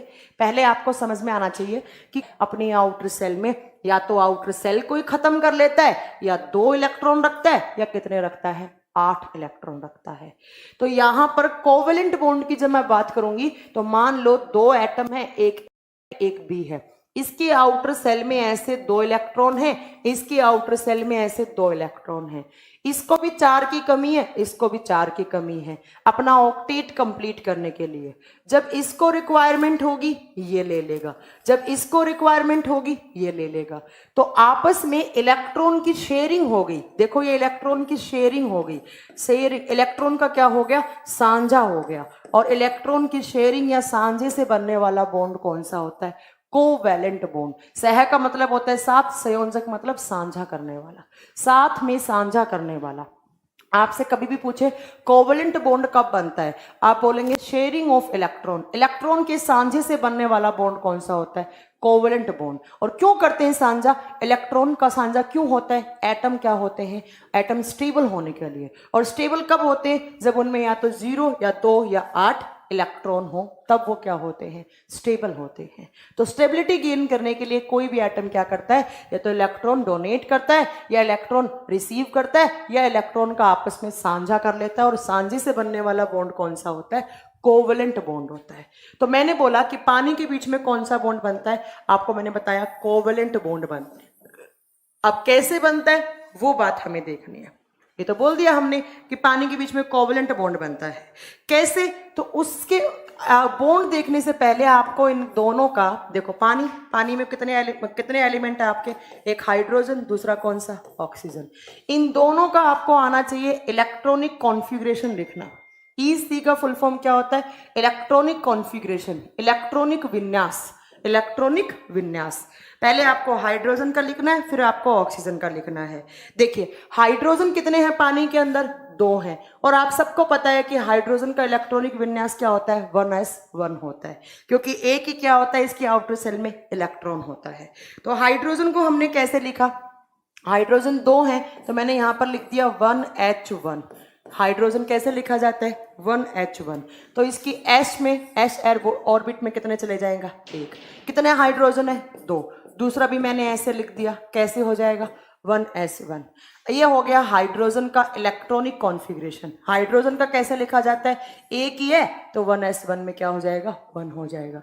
अब बात आती है मैम ऑक्सीजन की। तो ऑक्सीजन का कितना होता है एटॉमिक नंबर, 6 होता है, आप सबको पता है। ऑक्सीजन का एटॉमिक नंबर कितना, 6। तो ऑक्सीजन का जब एटॉमिक नंबर 6 तो ऑक्सीजन के एटम में कितने इलेक्ट्रॉन, 6 है ना। तो कैसे लिखा, ऑक्सीजन का एटॉमिक नंबर कितना, 8। ऑक्सीजन, क्लास रुक गई, क्लास कहां से रुक गई, सॉरी, ऑक्सीजन का 8। यार तुम लोग बीच में कमेंट मत क्या करो, ध्यान ना एकदम तुम लोगों की कमेंट की तरफ चला जाता है। अब एक लड़का बोला क्लास रुक गई, तो यहाँ पे 6 की जगह मुझसे 8 लिखा गया। ऑक्सीजन का कितना होता है एटॉमिक नंबर, 8। 8। तो हम इसको कैसे लिखेंगे, देखिए 1s2, फिर क्या लिखेंगे 2s2, फिर p में कितने जाएंगे, 2 और जाएंगे। p में 2 2 4, p में कितने बचे आपके, 4 बचे। 4 और 2 6 और 2 क्या हो गए, 8। ये क्या होगी ऑक्सीजन के एलिमेंट की आउटर सेल हो गई। ये क्या होगी, आउटर सेल। आउटर सेल को क्या कहते हैं, बाहरी कक्षा। इसको क्या बोलते हैं हम, बाहरी कक्षा। और मुझे बताओ आउटर सेल में कितने इलेक्ट्रॉन हैं, 2 और 4 6। और मैंने अभी बताया था ऑक्टेट रूल के अकॉर्डिंग कितने होने चाहिए, या तो 2 होने चाहिए या कितने होने चाहिए, 8 होने चाहिए। मैम आप क्या बताना चाह रही हैं, मैं आपको एक सिंपल सी बात बताना चाह रही हूँ कि जो ऑक्सीजन और हाइड्रोजन होता है उन दोनों के बीच में इलेक्ट्रॉन की शेयरिंग होती है, और शेयरिंग से हमेशा कोवैलेंट बॉन्ड बनता है। और कैसे बनता है, तो इन दोनों का पहले आपको पता होना चाहिए कि पानी के अंदर 2 हाइड्रोजन है, H2 है, ऐसे 2 हाइड्रोजन का इलेक्ट्रॉनिक विन्यास कैसे लिखते हैं हम, 1s1 1s1। ऑक्सीजन का एटॉमिक नंबर 8, तो मतलब 8 क्या है इसमें, इलेक्ट्रॉन। तो कैसे लिखेंगे 1s2 2s2 2p4। ये इसकी इनर सेल हो गई, ये इसकी आउटर सेल हो गई। आउटर सेल में कितने इलेक्ट्रॉन फ्री, 2 और 4 6, होने कितने चाहिए थे, 8। यहां पर कितने हैं? 2, है ना? वीडियो सही है? वीडियो रुक गया है, एक बार कमेंट करके बताइए प्लीज, वीडियो सही चल रहा है? एक बच्चा बोल रहा है कि वीडियो रुक गया है, प्लीज जल्दी से बताइए वीडियो सही चल रहा है?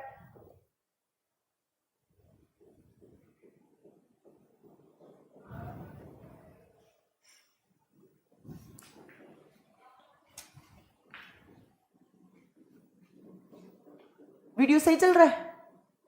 तो फिर ये बच्चा क्यों बोल रहा है कि वीडियो, 2-3 बच्चे बोल रहे हैं वीडियो रुक गया। ठीक है, चलिए अगर सही चल रहा है तो देखिए हाइड्रोजन के पास कितने हैं यहां पर पानी के अंदर? 2 इलेक्ट्रॉन। इसके पास कितने हैं? 6।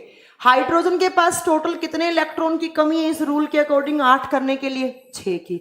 और इसके पास कितने की कमी है? 2 की कमी है। तो ये ऑक्सीजन और दोनों हाइड्रोजन क्या कर लेंगे आपस में?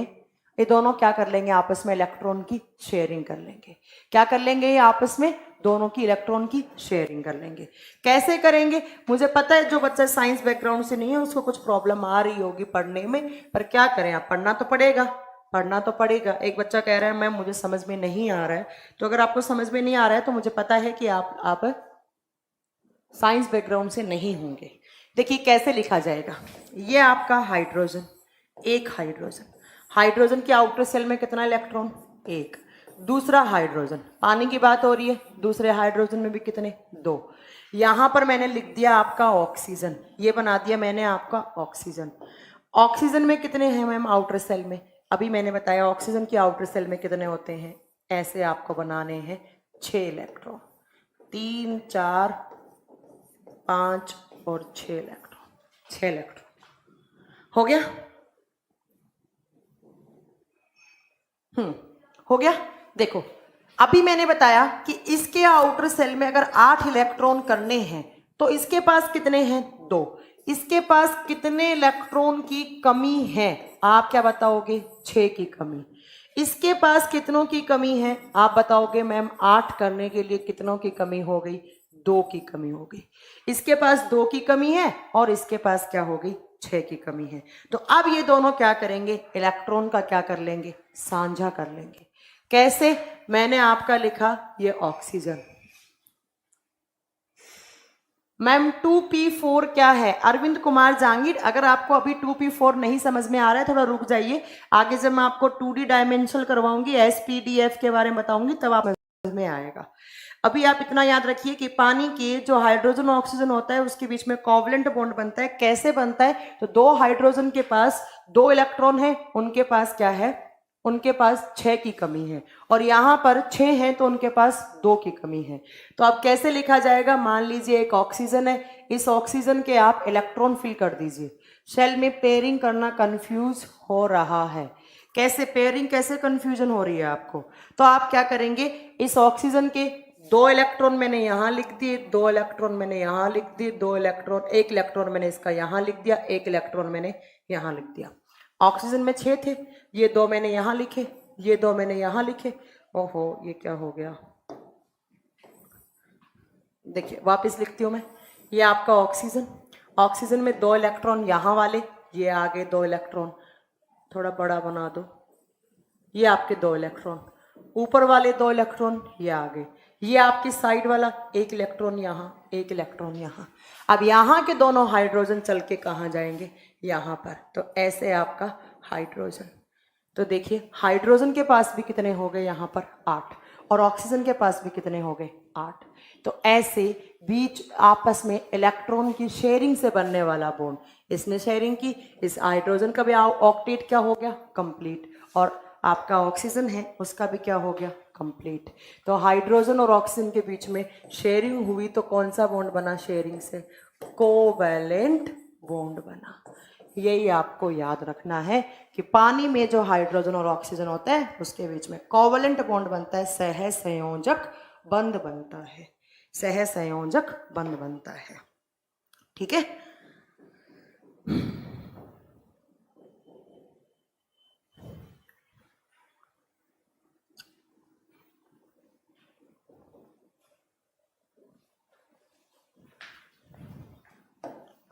चलिए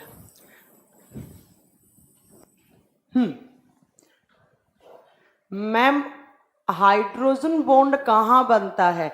अरे मैंने H2O की बात की है, मैंने सिर्फ पानी के H और ऑक्सीजन की बात की है।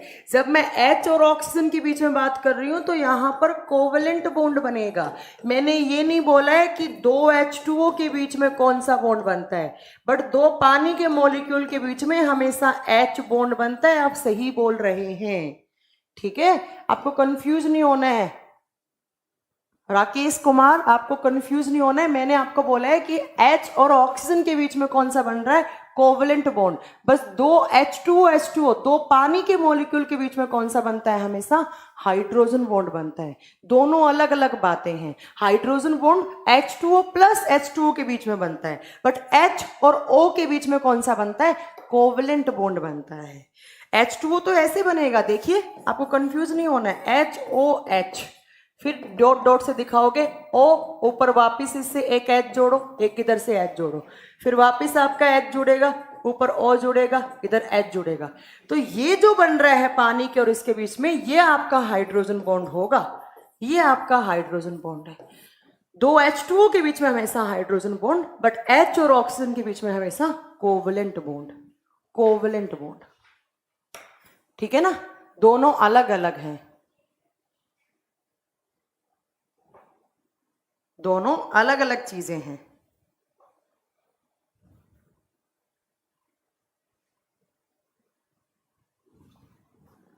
हाइड्रोजन बॉन्ड कहां बन रहा है? तो ये H और ये O, तो पानी के मॉलिक्यूल H2O प्लस H2O के बीच में हमेशा हाइड्रोजन बॉन्ड बनता है, बट H और O के बीच में कोवेलेंट बॉन्ड बनता है।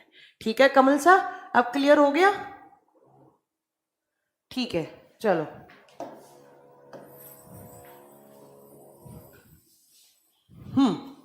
नेक्स्ट देखिए, हाइड्रोजन बॉन्ड।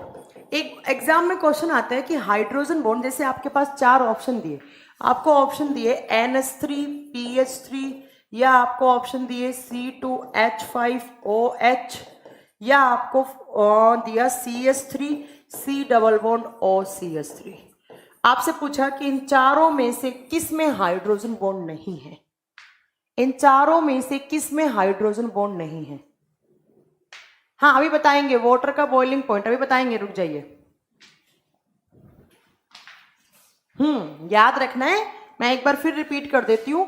जो हाइड्रोजन और ऑक्सीजन के बीच में बॉन्ड बन रहा है वो हमेशा सांझे से बनने वाला बॉन्ड होता है, कोवेलेंट बॉन्ड, क्योंकि इसके पास दो, इसके पास 6 आउटर सेल में, तो ये इसके 2 इधर ले लेगा तो 8 हो जाएंगे, ये इसके 6 क्या कर लेगा? इधर ले लेगा। आपस में शेयरिंग होगी और शेयरिंग से कौन सा बॉन्ड? कोवेलेंट। बट दो H2O के बीच में, H2O के बीच में ये कौन सा बन रहा है? यह हाइड्रोजन बॉन्ड बनता है। देखिए हाइड्रोजन बॉन्ड कब बनता है, मैं आपको बता देती हूँ। अच्छा एक बच्चा बोल रहा है इसका आंसर 4th है, गलत है बेटा, इसका आंसर अगर 4th है तो एक सिंपल सा तरीका बताती हूँ आपको मैं, हाइड्रोजन बॉन्ड कैसे याद रखना है आपको। हाइड्रोजन बॉन्ड कहाँ कहाँ बनता है? जब हाइड्रोजन फोन के साथ जुड़ा हो, फोन का मतलब है FON के साथ जुड़ा हो। कभी भी आपसे एग्जाम में 4 ऑप्शन दे के पूछ ले, ऐसे जैसे मैंने दिया, इनमें से पूछे कौन से में हाइड्रोजन है या कौन से में नहीं है। देखो हाइड्रोजन बॉन्ड कब बनता है?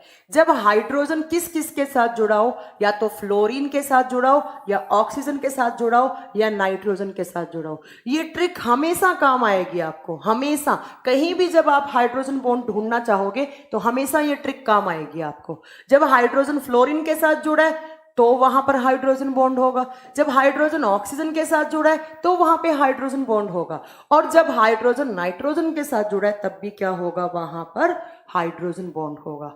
तो आपको बताना है इन चारों में से किसके बीच में हाइड्रोजन बॉन्ड नहीं बनेगा, नहीं बनेगा।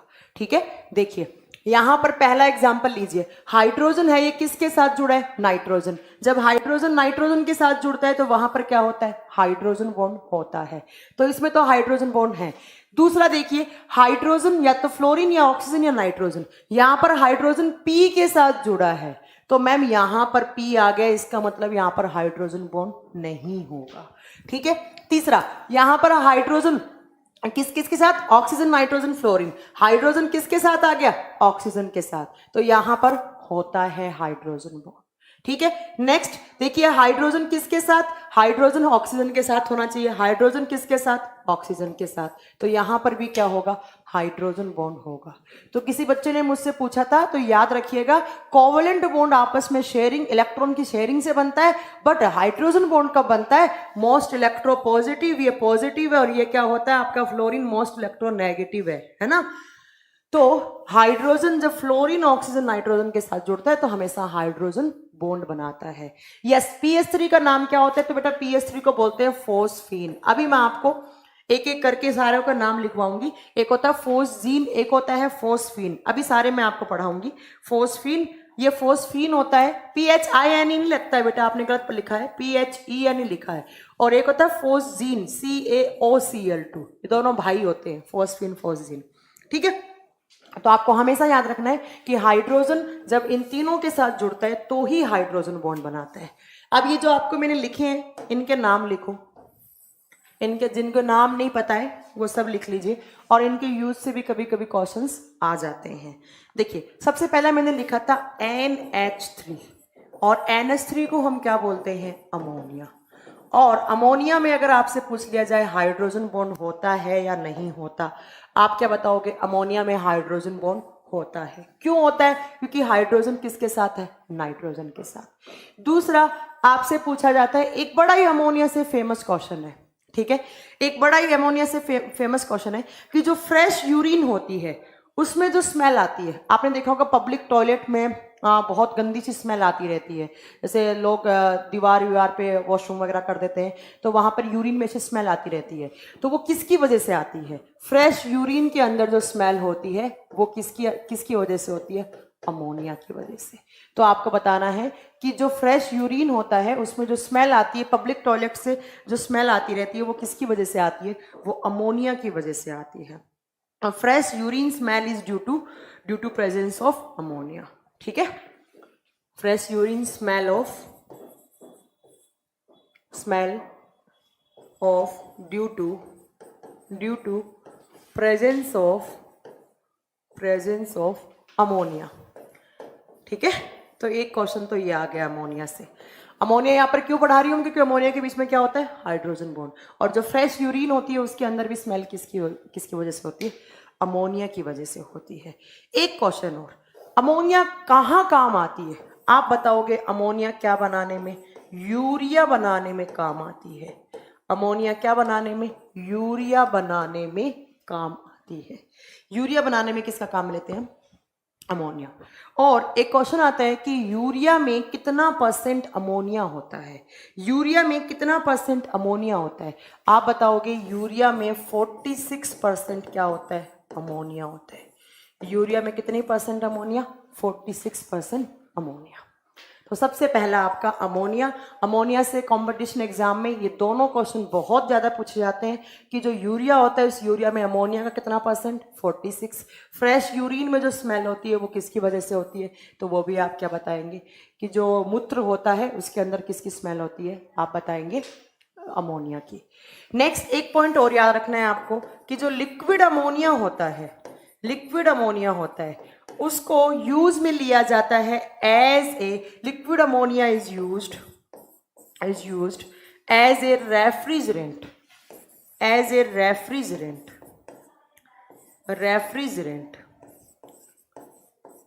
इन फ्रीज, रेफ्रिजरेटर लिखो या फ्रीज लिखो, एंड एसी और फ्रीज में जो ठंडक रखने के लिए एज ए प्रशीतक बोला जाएगा, इसको रेफ्रिजरेंट नाम करके इसको बोला जाता है कि लिक्विड अमोनिया कहाँ यूज में ली जाती है, जो फ्रिज और जो एसी होती है उसमें ठंडक के लिए आपको किसका यूज लिया जाता है, अमोनिया का यूज में लिया जाता है, ठीक है।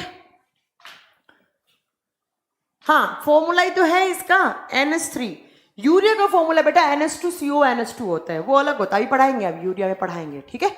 यूरिया का फॉर्मूला एक बच्चा पूछ रहा है तो बेटा वो NH2CO NH2 होता है, ठीक है। ये NH3 अमोनिया की बात हो रही है। इतने क्वेश्चन आपसे अमोनिया से पूछे जाएंगे, सारे के सारे आपको याद करने हैं। नेक्स्ट मैंने एक लिखा था PH3, NH3 के बाद मैंने लिखा था PH3।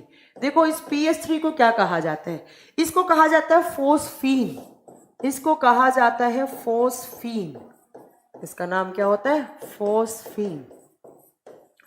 एक इसके जैसा सा ही होता है, इसके भाई जैसा ही लगता है, जिसको बोलते हैं हम फोस्जीन। कंफ्यूज नहीं होना है आपको, ये होता है फोस्फीन, ये होता है फोस्जीन। और फोस्जीन का फॉर्मूला पूछे तो CaOCl2। फोस्जीन क्या होता है? CaOCl2। और फोस्फीन क्या होता है? हाँ, अमोनिया गैस फ्रीज में, बिल्कुल बिल्कुल बिल्कुल ठीक है। और फोस्फीन क्या होता है? PH3। ये दोनों ही क्या होती हैं? जहरीली गैस होती हैं। ये दोनों ही जहरीली गैस होती हैं। आपने सुना होगा कि जो हिटलर वर्ल्ड वॉर के टाइम पर क्या करता था, बहुत सारे लोगों को एक चैम्बर बना के उसके अंदर बंद करके एक गैस छोड़ देता था। हिस्ट्री में पढ़ा होगा आपने, एक गैस छोड़ देता था और छोड़ने से वो इंसान मर जाते थे। तो एक क्वेश्चन आता है कि जो हिटलर ने एक गैस चैम्बर बनाकर उसमें कौन सी गैस छोड़ी थी? हिटलर ने गैस का एक चैम्बर बनाया और उस गैस चैम्बर के अंदर फोस्जीन और फोस्फीन दोनों भर के लोगों को मार देता था। ऐसे एक गैस का चैम्बर बनाया, उसके अंदर PH3 और कैल्शियम ऑक्सीक्लोराइड जिसको बोलते हैं, फोस्जीन बोलते हैं, इन दोनों को भर के और इंसान को इसके अंदर बंद कर देता था। इंसान, ये जहरीली गैस होती थी, हमारे बॉडी में जाकर ऑक्सीजन की पावर को कट कर देती है, तो मर जाता है वो। हिंदी में सेम नाम है बेटा, इसको फोस्जीन और फोस्फीन ही बोलेंगे। तो क्वेश्चन आ सकता है आपके पास कि हिटलर ने गैस चैम्बर में कौन सी गैस का उपयोग किया था? आप क्या बताएंगे? फोस्जीन और फोस्फीन का उपयोग किया था। फोस्जीन और फोस्फीन। यूरिया का पीएच बेटा, एवरेज ह्यूमन यूरिन का पीएच अगर आप पूछ रहे हैं तो वो 6 होता है बेटा, ठीक है। ये दोनों क्या होती हैं? जहरीली गैस, फोस्जीन और फोस्फीन। देखो, इस फोस्जीन से एक क्वेश्चन और बनता है साइंस में, केमिस्ट्री में, वो भी पूछा जाता है। ध्यान से सुनिएगा, बहुत अच्छा क्वेश्चन है। जो बच्चे साइंस बैकग्राउंड से हैं उनको तो बहुत ही इजी लगेगा ये क्वेश्चन। आपने एक नाम सुना है क्लोरोफॉर्म, सबने सुन रखा है क्लोरोफॉर्म। क्लोरोफॉर्म है ना, फॉर्मूला क्या होता है? CHCl3। CHCl3। अच्छा, पहले जल्दी से बताइए, यहां पर इस CHCl3 में हाइड्रोजन बॉन्ड है या नहीं? जल्दी बताइए, क्लोरोफॉर्म में हाइड्रोजन बॉन्ड होता है या नहीं? लिक्विड नाइट्रोजन, लिक्विड अमोनिया दोनों यूज में ले सकते हैं। दीप सिंह, जल्दी बताइए, इसके अंदर हाइड्रोजन बॉन्ड है या नहीं? इसमें हाइड्रोजन बॉन्ड है या नहीं? अरविंद कुमार कह रहे हैं यस, कमल जी कह रहे हैं नहीं नहीं नहीं नहीं, बहुत सारे नहीं। अरविंद कुमार यस कैसे बोल दिया आपने? अभी मैंने बोला हाइड्रोजन बॉन्ड कब बनाता है? जब वो या तो F के साथ हो, या O के साथ, या N के साथ। तो यहां पर ना F है, ना O है, ना N है, सिर्फ हाइड्रोजन है, तो इसमें हाइड्रोजन बॉन्ड नहीं होगा। आपने देखा होगा क्लोरोफॉर्म क्या करता है? क्लोरोफॉर्म बेहोश करने में काम में ली जाती है, बेहोशी में काम ली जाती है। इंसान को बेहोश करने के लिए क्लोरोफॉर्म यूज में लिया जाता है। आप अगर आपके पास 12th क्लास में केमिस्ट्री था तो आपसे टीचर जब आपका जब प्रैक्टिकल हुए होंगे तो जरूर एक वाइवा में जो एग्जामिनर आया होगा उसने एक क्वेश्चन पूछा होगा कि क्लोरोफॉर्म की बोतल दिख रही है वहां पे? आपने बोला होगा हाँ दिख रही है। कि उसको कपड़े से बांध कर क्यों रखा हुआ है? और क्लोरोफॉर्म की जो बोतल होती है, इसकी बोतल को हमेशा डार्क ब्राउन कलर की बोतल में रखा जाता है और भूरे रंग की बोतल में रखते हैं और ऊपर से कपड़ा बांध के रखा जाता है। इसको केमिस्ट्री लैब में डार्क ब्राउन कलर की बोतल में रखेंगे इस क्लोरोफॉर्म को और कपड़े से बांध के रखा जाता है, कपड़े से बांधकर। तो अब मुझे बताइए ऐसा क्यों किया जाता है? कपड़े से बांधकर या डार्क ब्राउन कलर की बोतल में क्यों रखा जाता है?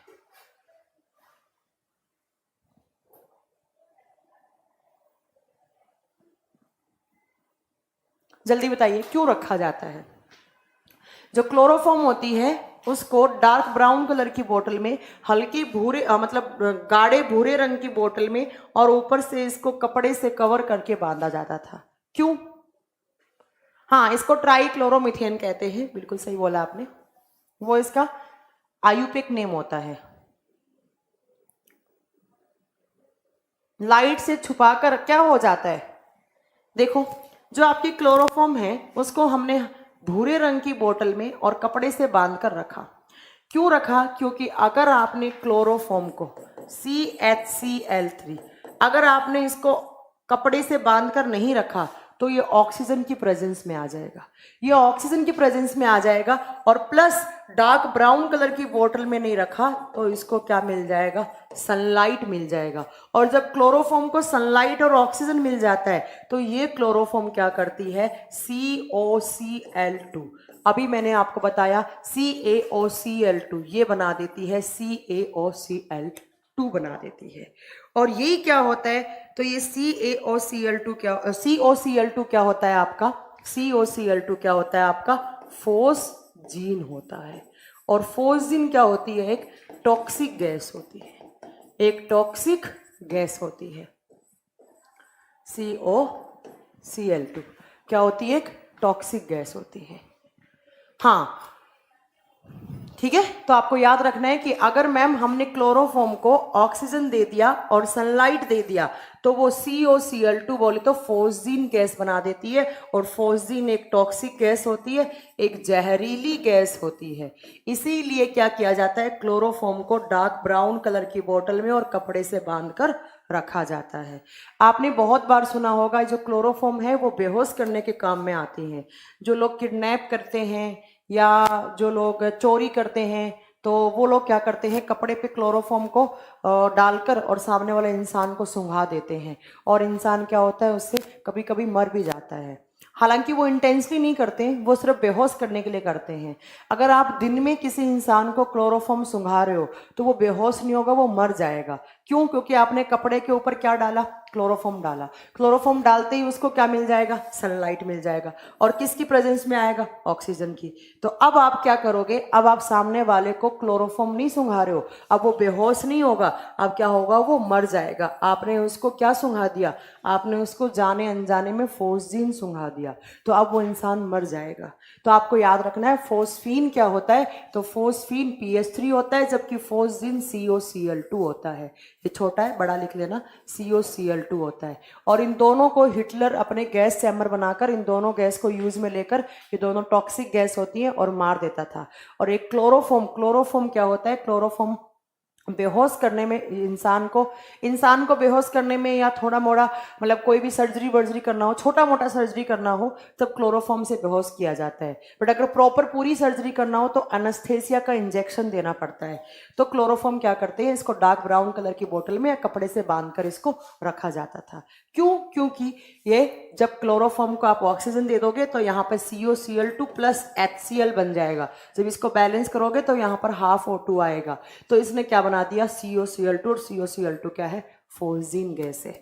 तो ये दोनों तीनों बातें आपको याद रखनी है कि फोस्फीन पूछे तो PH3 होता है और PH3 में हाइड्रोजन बॉन्ड नहीं होता है। अगर फोस्जीन पूछे तो COCl2 होता है। ठीक है, COCl2 क्या, लैब में क्यों रखते हैं बेटा, लैब में बहुत सारे काम आता है, बहुत सारी चीजों में काम आता है। COCl2 अखिलेश अहिरार, COCl2 होता है, ये तो होता है ब्लीचिंग पाउडर। COCl2 होता है बेटा ब्लीचिंग पाउडर, ये तो ब्लीचिंग पाउडर होता है। CaOCl2 नहीं करना है, ठीक है, अखिलेश अहिरवार। ठीक है, अगर आपसे COCl2 पूछे तो वो ब्लीचिंग पाउडर होता है, वो विरंजक चूर्ण होता है। बट अगर COCl2 पूछेगा तो बेटा वो क्या होगा, वो आपको बताना है, वो फोस्जीन होगा। सोमेटोसिन भी बोलते हैं, सोमेटोट्रोपिक भी बोलते हैं। ठीक है, चलिए नेक्स्ट देखिए, नेक्स्ट आपका एक यूरिया से क्वेश्चन आता है।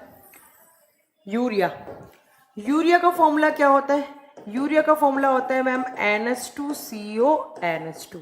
इसमें हाइड्रोजन बॉन्ड होगा, हाँ मैम होगा, क्योंकि हाइड्रोजन किसके साथ जुड़ा हुआ है, आपका ऑक्सीजन के साथ। ये होता है यूरिया। और आपको याद रखना है कि यूरिया जो है वो फर्स्ट ऑर्गेनिक कंपाउंड था जो लैब में बनाया गया था। Urea was first organic compound, याद रखिएगा, लैब में सबसे पहला जो ऑर्गेनिक कंपाउंड था जो बनाकर तैयार किया गया था वो कौन सा था, यूरिया था। ये आपको याद रखना है, याद रखना है कि यह पहला कार्बनिक संश्लेषण पदार्थ है, यह पहला कार्बनिक संश्लेषण पदार्थ है जो लैब में या लेबोरेटरी में बनाया गया था। ठीक है, ये बात आपको याद रखनी है। नेक्स्ट, अगर मैं आपसे पूछूं C2H5OH, इसको क्या बोलते हैं? इसका नाम होता है इथेनॉल। इसको क्या बोलते हैं? इथेनॉल। इसके अंदर हाइड्रोजन बॉन्ड होता है या नहीं होता है? देखो, हाइड्रोजन है किसके साथ? ऑक्सीजन के साथ। हाइड्रोजन बॉन्ड होगा। इथेनॉल क्या होती है? इथेनॉल ड्रिंकिंग एल्कोहल होती है, पीने वाली शराब होती है। ड्रिंकिंग शराब, पीने वाली एल्कोहल होती है। दूसरा, इसका नाम होता है, इसको स्प्रिट भी कहा जाता है। इसको स्प्रिट भी कहा जाता है। इसको स्प्रिट भी कहा जाता है। तो यहां पर भी आपका हाइड्रोजन बॉन्ड होगा। यहां पर भी आपका हाइड्रोजन बॉन्ड होगा। एक ये तो होता है इथेनॉल। अगर पूछे मिथेनॉल क्या होता है, वो होता है CH3OH। इसमें भी हाइड्रोजन बॉन्ड होगा मैम। क्यों होगा? क्योंकि ऑक्सीजन किसके साथ है? हाइड्रोजन के साथ है। ठीक है, मिथेनॉल। और ये मिथेनॉल क्या होती है? इसको बोलते हैं हम कच्ची शराब, जो पीकर इंसान या तो अंधा हो सकता है, अगर आप पियोगे या तो अंधे हो जाओगे, या आप मर जाओगे, या आपकी डेथ हो जाएगी। क्योंकि ये क्या होती है? ये टॉक्सिक अल्कोहल होती है। ये टॉक्सिक अल्कोहल होती है। अगर आपने पी तो आपकी आंखों में रोड सेल्स होती है, वो खराब हो जाती है और इंसान भी क्या हो जाता है? मर जाता है। एक बच्चा पूछ रहा है कि मैम यूरिया किसने बनाया था? तो वोलर नाम के साइंटिस्ट ने बनाया था। वैसे पूछता तो नहीं है इतना, बट लिख लो, वोलर नाम के साइंटिस्ट ने सबसे पहले यूरिया बनाया था। ठीक है, पीने वाली शराब पूछे तो आपको बताना है C2H5OH होता है, इथेनॉल होता है। जबकि जो कच्ची शराब होती है, टॉक्सिक अल्कोहल होता है, वो कौन सा होता है? मिथेनॉल होता है। और इसको, इथेनॉल को स्प्रिट कहा जाता है और इसको वुड स्प्रिट कहा जाता है। वुड स्प्रिट आपने देखा होगा, जब आप लकड़ी को जलाते हैं तो कुछ जलते टाइम पर वो नहीं निकलती है, ऐसा पानी सा निकलता है, बुलबुले से निकलते हैं, उसी को कहा जाता है वुड स्प्रिट। कच्ची शराब का मतलब कच्ची शराब होता है। कच्ची शराब नहीं समझते? हाँ, पीने से अंधा क्यों हो जाता है? क्योंकि आपकी आंखों में एक सेल होती है, रोड सेल, जो हमें लाइट दिखाने का काम करती हैं। इन रोड सेल्स का काम होता है लाइट दिखाने का। और जैसे ही आपका ये मिथेनॉल गया इसके पास, तो ये रोड सेल्स डैमेज हो जाती है, आपको लाइट नहीं दिखता है, आपको दिखना बंद हो जाता है। टॉक्सिक का मतलब होता है जहरीला। टॉक्सिक का मतलब होता है बेटा अखिलेश जहरीला। ठीक है, नेक्स्ट देखिए यहां पर। नेक्स्ट मैं आपसे पूछूं, अगर CH3 C double bond O CH3, इसका नाम क्या होता है? इसका नाम क्या होता है? जल्दी बताइए, इसका नाम क्या होता है? जल्दी बताइए, इसका नाम क्या होता है? अरे एल्डिहाइड सेम नहीं होता है बेटा, Harish. Ketone C double bond O होता है, एल्डिहाइड CHO। जल्दी बताइए, इसका नाम क्या होता है? अच्छा पहले बताओ, इसमें हाइड्रोजन बॉन्ड होता है? मैम होगा। हाइड्रोजन किसके साथ जुड़ा है मैम? ऑक्सीजन के साथ। इसको कहा जाता है कीटोन ग्रुप। ये जो C डबल बॉन्ड O होता है, ये याद रखिए कीटोन ग्रुप। बट जब इसका नाम लिखोगे CH3 C डबल बॉन्ड और CH3, तो इसको कहा जाता है एसीटोन। अगर पूछे कीटोन ग्रुप क्या होता है, तो आपको बोलना है C double bond O group को क्या बोलते हैं हम? कीटोन, है ना। और ये याद रखना है, ये CH3 C double bond O CH3 क्या होता है, तो आप याद रखिएगा ये क्या होता है? Acetone. CH3 C double bond O CH3, इसका नाम पूछा जाए तो आप बताएंगे ये क्या होता है? एसीटोन। और इसमें हाइड्रोजन बॉन्ड होता है। ये काम क्या होता है? तो ये काम आता है nail paint remover. Nail paint remover, as a nail paint remover. जो नेल पॉलिश है उसको हटाने के लिए क्या यूज किया जाता है? तो एसीटोन यूज किया जाता है। इसको नेल पेंट रिमूवर कहा जाता है। दूसरा, ये नशा करने में भी काम आता है। इससे ज्यादा सूंघ लोगे, ज्यादा देर तक सूंघने से इंसान बेहोश भी हो सकता है। हाँ, कीटोन इसको नहीं, ketone C double bond O group को बोलते हैं। डबल बॉन्ड O ग्रुप क्या होता है? कीटोन। तो जब आपने इसको जोड़ दिया तो क्या बन गया? ये एसीटोन। इसका दूसरा नाम बेटा, इसको थीनर नाम से भी जानते हैं। हमारे घरों में जब हम पेंट लेकर आते हैं तो क्या उसको पतला करते हैं हम, है ना, गाढ़ा हो जाता है, पतला करते हैं। पतला किससे करते हैं? थीनर से करते हैं। दिल्ली में बहुत सारे लोग इसको नशा करने में काम लेते हैं। दिल्ली में ये फेमस है सॉल्यूशन नाम से। सॉल्यूशन 5-5, 10-10 रुपए की पुड़िया आती रहती हैं, ठीक है, उससे लोग इसको पीकर नशा करते हैं। नेक्स्ट देखिए, नेक्स्ट ये तो है CH3 C double bond OCH3। अगर मैं आपको नेक्स्ट पूछूं कि इसको क्या बोलते हैं तो क्या आप बता सकते हैं? CH3 OCH3 को क्या बोलते हैं? CH3 OCH3 इसका नाम क्या होता है? जल्दी से बताएं, इसका क्या नाम होता है?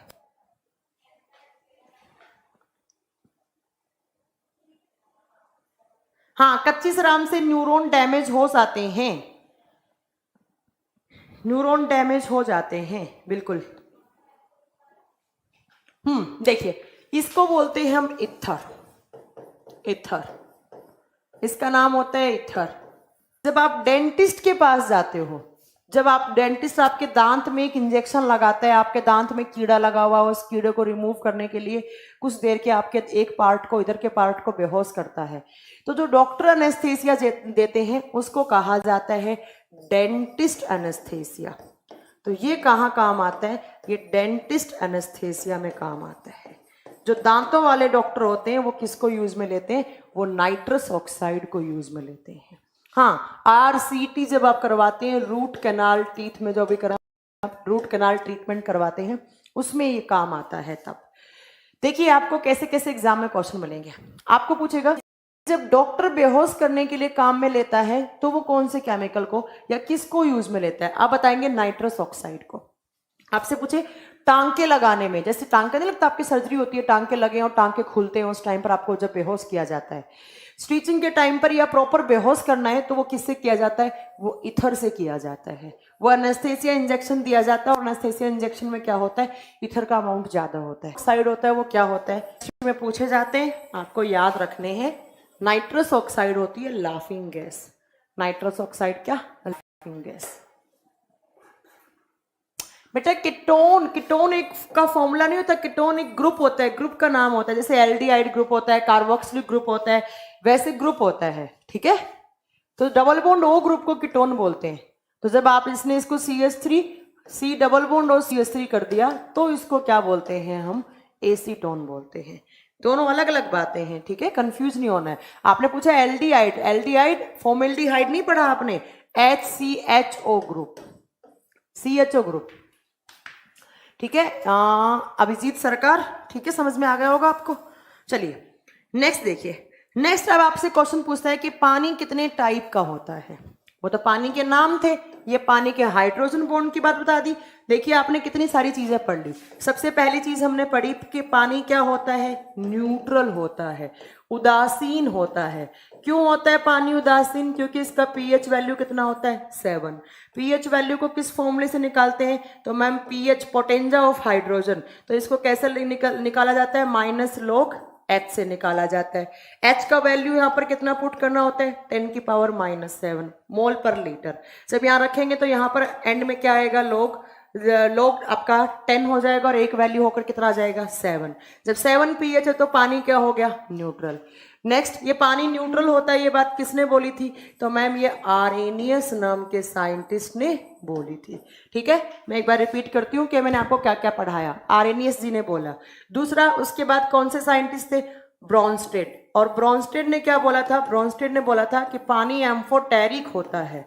एम्फोटेरिक का मतलब क्या होता है? जो दोनों प्रकृति का हो, जो एसिडिक और बेसिक दोनों प्रकृति रखता हो, यहाँ पर उभयधर्मी। कैसे? जब आप H2O को H2O के साथ रिएक्ट करवाओगे तो एक हाइड्रोजन यहाँ का यहाँ रिप्लेस हो जाएगा, तो क्या बनेगा यहाँ पर? H3O positive plus OH negative. कैसे आपको निकालना है? जब हाइड्रोजन या तो फ्लोरीन या ऑक्सीजन या नाइट्रोजन के साथ जुड़ा हुआ होता है तो हमेशा वहां पर क्या होता है? हाइड्रोजन बॉन्ड होता ही होता है, ठीक है। पानी में कैसे बनता है हाइड्रोजन बॉन्ड? OH, देन वापिस किससे? OH, फिर वापस किससे? H से। तो यहां पर जो पानी के मॉलिक्यूल्स के बीच में बन रहा है वो हमेशा कौन सा होगा? ये H बॉन्ड होगा। और पानी को कैसे लिखा जाता है? तो मैम ऑक्सीजन HH। ये क्या होता है? पार्शियली नेगेटिव चार्ज, ये पॉजिटिव, ये पॉजिटिव। एक पोल पॉजिटिव वाला हो गया, एक पोल नेगेटिव वाला हो गया। तो पानी कैसा होता है? पोलर। और आपको मैंने एक बात बताई कि पोलर जो सॉल्यूशन होगा वो हमेशा किसको डिसॉल्व करेगा? पोलर को ही करेगा। ध्रुवीय जो विलयन होता है वो हमेशा किसको सोल्यूबल करता है, किस में घुल जाता है? वो ध्रुवीय चीज में ही घुल जाता है। जैसे आप कोई भी एग्जाम्पल ले लो, पानी में नमक घुल जाता है। क्यों घुल जाता है? क्योंकि पानी में पॉजिटिव नेगेटिव, नमक में भी क्या? Positive negative. HCl ये लो पॉजिटिव नेगेटिव घुल जाएगा, है ना।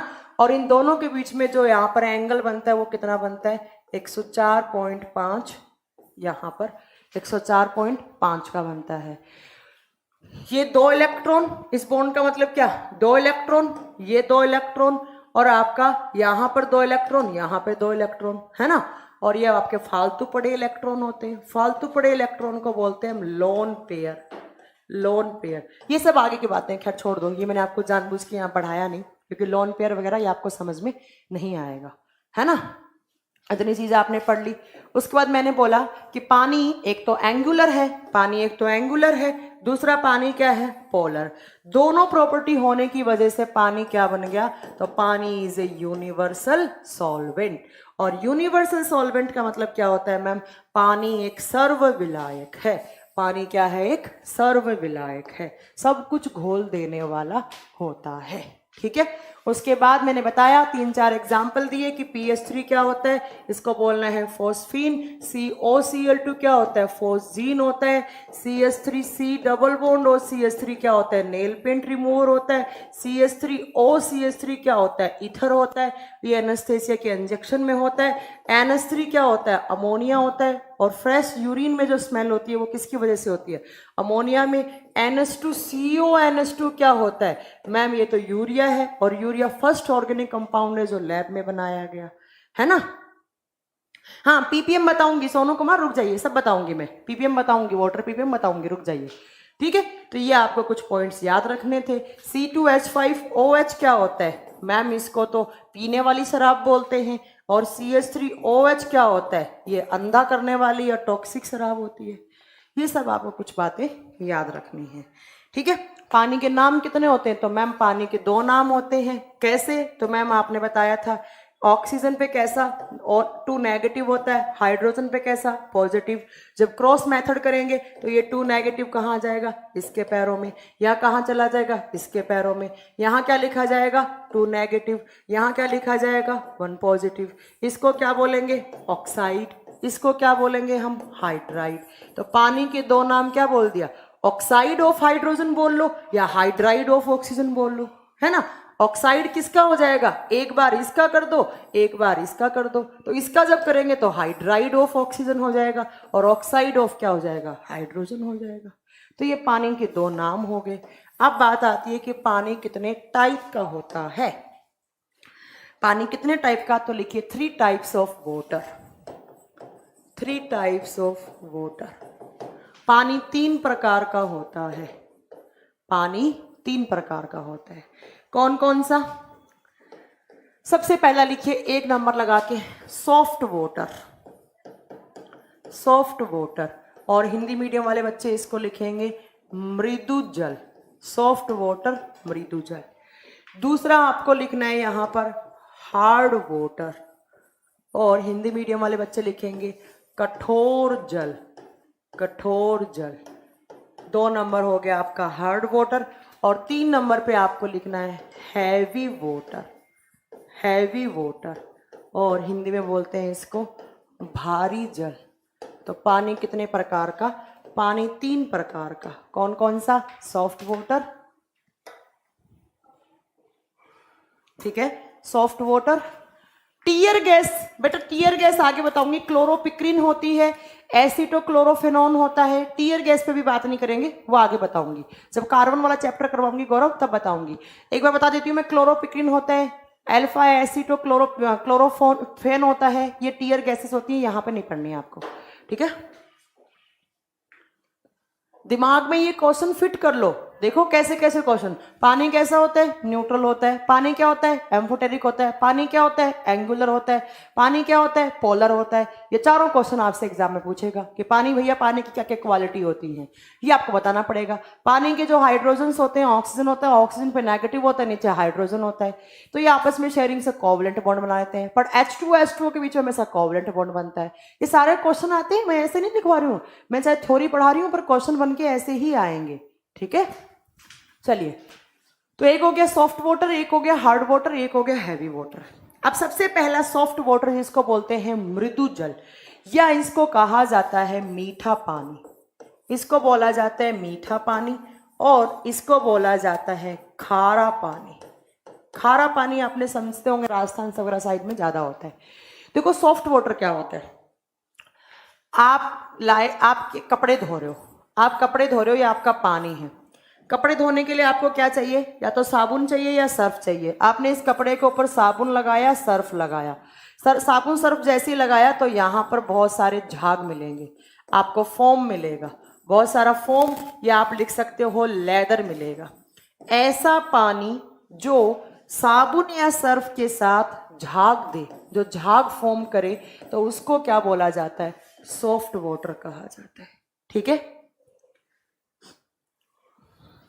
ये आपको याद रखना है। सॉफ्ट वाटर क्या होता है? ऐसा पानी जो साबुन के साथ या सर्फ के साथ, डिटर्जेंट के साथ फोम करे, फोम दे, फोम का मतलब होता है झाग, या लेदर फोम करे, आप क्या बोलेंगे? उसको सॉफ्ट वाटर बोलेंगे। तो सॉफ्ट वाटर क्या होगा? ऐसा पानी जो डिटर्जेंट के साथ या सोप के साथ क्या दे? झाग दे। झाग दे उसको क्या बोलेंगे हम? उसको झाग क्या देंगे हम? झाग देते क्या बोल देंगे उसको? मीठा पानी बोल देंगे। ठीक है, अब आइए हार्ड वाटर। आप लाए साबुन, आप साबुन लाए और ये कपड़ा है आपका, इसके ऊपर आपने साबुन रगड़ी, यहाँ पर से कोई भी झाग नहीं बने, मैंने क्रॉस का चिन्ह लगा दिया, यहाँ झाग नहीं बने। तो जो ऐसा पानी जो साबुन या डिटर्जेंट के साथ झाग फॉर्म ना करे या लेदर फॉर्म ना करे, उसको हम क्या बोलते हैं? उसको हम हार्ड वाटर या कठोर जल कहते हैं। सबसे पहला क्वेश्चन हो गया क्या? कि मीठा पानी हमेशा झाग देता है, किसके साथ? साबुन या डिटर्जेंट के साथ। बट हार्ड वाटर कभी भी झाग नहीं देता। हैवी वाटर एक बार भूल जाओ, बाद की बात है, पहले हम इन दोनों को देखेंगे, उसके बाद हम हैवी वाटर देखेंगे। अब मैम सॉफ्ट वाटर चलो काम में आ गया, समझ में आ गया। हार्ड वाटर ने झाग क्यों नहीं दिया? हार्ड वाटर ने झाग क्यों नहीं दिया? क्योंकि हार्ड वाटर में क्या थी? कुछ इम्प्योरिटीज थी। अब बात आती है कि हार्ड वाटर होता क्या है, कठोर जल होता क्या है, कठोर जल क्या होता है? तो पहला तो हमने क्या बताया? ऐसा पानी जो क्या ना दे? जो लेदर ना दे, जो झाग ना दे, झाग ना दे। ठीक है, अब इसको हमने हार्ड वाटर क्यों बोला? दूसरा रीजन क्या है? ये पानी है, ये आपका एक बीकर है, उसके अंदर पानी है, इसको मैंने बोला ये पानी आपके पास हार्ड वाटर है। अब हार्ड वाटर क्यों है? क्योंकि इस पानी के अंदर कैल्शियम क्लोराइड है, मैग्नीशियम क्लोराइड है, कैल्शियम और मैग्नीशियम के क्लोराइड है, प्लस या मैंने ऑब्लिक लगा दिया, यहाँ पर कैल्शियम सल्फेट है, कैल्शियम और मैग्नीशियम के सल्फेट आयंस हैं। ठीक है, या तो इसमें कैल्शियम क्लोराइड होगा या इसमें magnesium chloride, calcium sulphate, magnesium sulphate, या कैल्शियम और मैग्नीशियम के बाइकार्बोनेट आयंस होंगे, या इसमें कैल्शियम और मैग्नीशियम के बाइकार्बोनेट आयंस होंगे। ये होते हैं बाइकार्बोनेट आयंस। इनको इसको क्या बोलेंगे? Calcium bicarbonate. इसका नाम होगा कैल्शियम बाइकार्बोनेट। इसका नाम क्या होगा? Magnesium bicarbonate. बाइकार्बोनेट। अब देखो हमारी यहाँ से डेफिनेशन क्या निकलेगी हार्ड वाटर की। ऐसा पानी जिसमें calcium chloride, magnesium chloride, calcium sulphate, magnesium sulphate, calcium bicarbonate, magnesium bicarbonate की इम्प्योरिटीज हो, उसको हम क्या बोलते हैं? उसको हम हार्ड वाटर बोलते हैं, उसको हम कठोर जल बोलते हैं। और ऐसा पानी जिनमें ये इम्प्योरिटीज ना हो उसको हम क्या बोलते हैं, सॉफ्ट वाटर बोलते हैं। तो सॉफ्ट वाटर ने झाग दे दिए क्योंकि उसमें इम्प्योरिटीज नहीं थी, बट हार्ड वाटर में इम्प्योरिटीज हैं तो उसमें आपने लेदर फॉर्म नहीं हो पाया। ठीक है, ये आपको बात याद रखनी है। हाँ, जियोलाइट नहीं होता है वो, जे नहीं होता है बेटा, जेड होता है वो। ठीक है, ये आपको याद रखना है। एक बार फिर रिपीट करूं, आपसे पूछेगा कौन कैल्शियम और मैग्नीशियम के कौन कौन से आयंस होते हैं। आप बोलोगे chloride, calcium chloride, magnesium chloride, calcium sulphate, magnesium sulphate, calcium bicarbonate, magnesium bicarbonate. ठीक है, इन सब की वजह से क्या हो जाता है, पानी हार्ड हो जाता है। और पानी में जो हार्डनेस है उसका रीजन क्या है, ये सब इम्प्योरिटीज उसका रीजन है। अब पानी में हार्डनेस, पानी ये जो झाग नहीं दे रहा है हार्ड वाटर, इसकी हार्डनेस को दो तरीकों से आप रिमूव कर सकते हैं। कैसे, देखिए,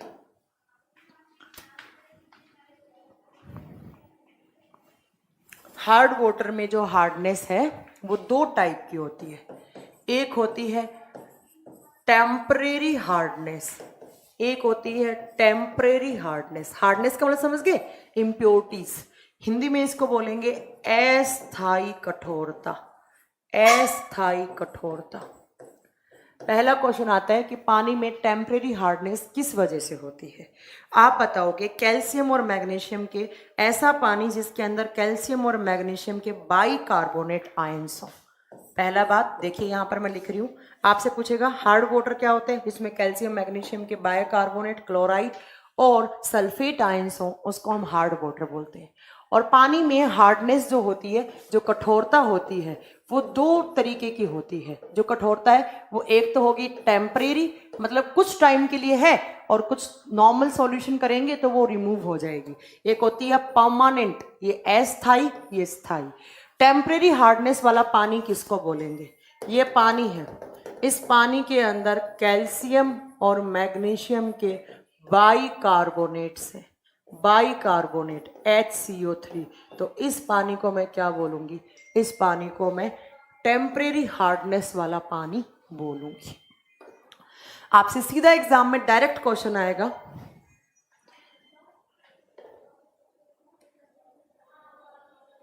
आपसे सीधा एग्जाम में क्वेश्चन पूछा जाएगा कि पानी के अंदर जो टेम्परेरी हार्डनेस है वो कौन कौन से इम्प्योरिटीज की वजह से होती है। आप बताएंगे कैल्शियम और मैग्नीशियम के बाइकार्बोनेट की वजह से होती है। अब इसका उपाय क्या है, इसका क्योर क्या है, इसका उपाय मतलब इसको प्योर कैसे कर सकते हैं, इसकी टेम्परेरी हार्डनेस को आप रिमूव कैसे कर सकते हैं। तो पहला, गर्म करने से। इसका पहला उपाय क्या है, इसका पहला उपाय है आप इसको गर्म कर दो। गर्म करने पर, अब मैम गर्म करने पर ऐसा क्या हो जाएगा, देखो जैसे ही आपने इस पानी को गर्म किया जिसमें बाइकार्बोनेट आयंस हैं, CO3, यहाँ से कौन सी गैस रिलीज होगी, CO2, यहाँ से भी कौन सी गैस, CO2। और ये जो कैल्शियम मैग्नीशियम है ये हैवी होकर कहाँ जाएंगे, यहाँ पेंदे में इकट्ठे हो जाएंगे। कैल्शियम मैग्नीशियम की इम्प्योरिटीज नीचे आ जाएंगी हैवी होकर, CO2 गैस क्या होगी, बाहर चली जाएगी। और ये पानी क्या हो जाएगा, इसकी हार्डनेस क्या हो जाएगी, रिमूव हो जाएगी। तो टेम्परेरी हार्डनेस आप कैसे रिमूव कर सकते हैं, मैम गर्म करने पर इससे CO2 क्या होगा, बाहर चला जाएगा। और CO2 बाहर चला गया तो यहाँ पर बचा क्या, तो यहाँ पर बचा क्या मैम, कैल्शियम और मैग्नीशियम, वो पेंदे में आ जाएगा। और पेंदे में आने से क्या हो जाएगा, हैवी हो जाएगा, पानी आपका ऊपर रह जाएगा। तो एक इलाज तो आपका ये है, टेम्परेरी हार्डनेस को रिमूव करने के लिए एक इलाज तो आपके पास ये है। दूसरा देखिए, ये आपका पानी है, यहाँ पर इसको आपने गर्म किया और आपने इसको क्या बोला है, टेम्परेरी हार्डनेस वाला वाटर। कहने का मतलब इसमें कौन कौन सी इम्प्योरिटीज है, कैल्शियम और मैग्नीशियम के बाइकार्बोनेट्स हैं, यहाँ पर भी क्या है, बाइकार्बोनेट्स हैं। दूसरा इसका उपाय आता है क्लार्क मेथड, क्लार्क मेथड, दूसरी विधि है इसकी क्लार्क विधि। ये भी कभी कभी पूछ लिया जाता है कि किस विधि द्वारा पानी की टेम्परेरी हार्डनेस रिमूव की जाती है। आप बताएंगे कौन सा कौन सा? क्लार्क मेथड द्वारा। अब क्लार्क मेथड क्या होता है? क्लार्क मेथड में या तो आप कैल्शियम कार्बोनेट डाल दो इस पानी के अंदर, या आप कैल्शियम ऑक्साइड, इसको क्या बोलते हैं, चूना, ये डाल दो, या तो कैल्शियम कार्बोनेट CaCO3। इसी मेथड को हम क्लार्क मेथड बोलते हैं।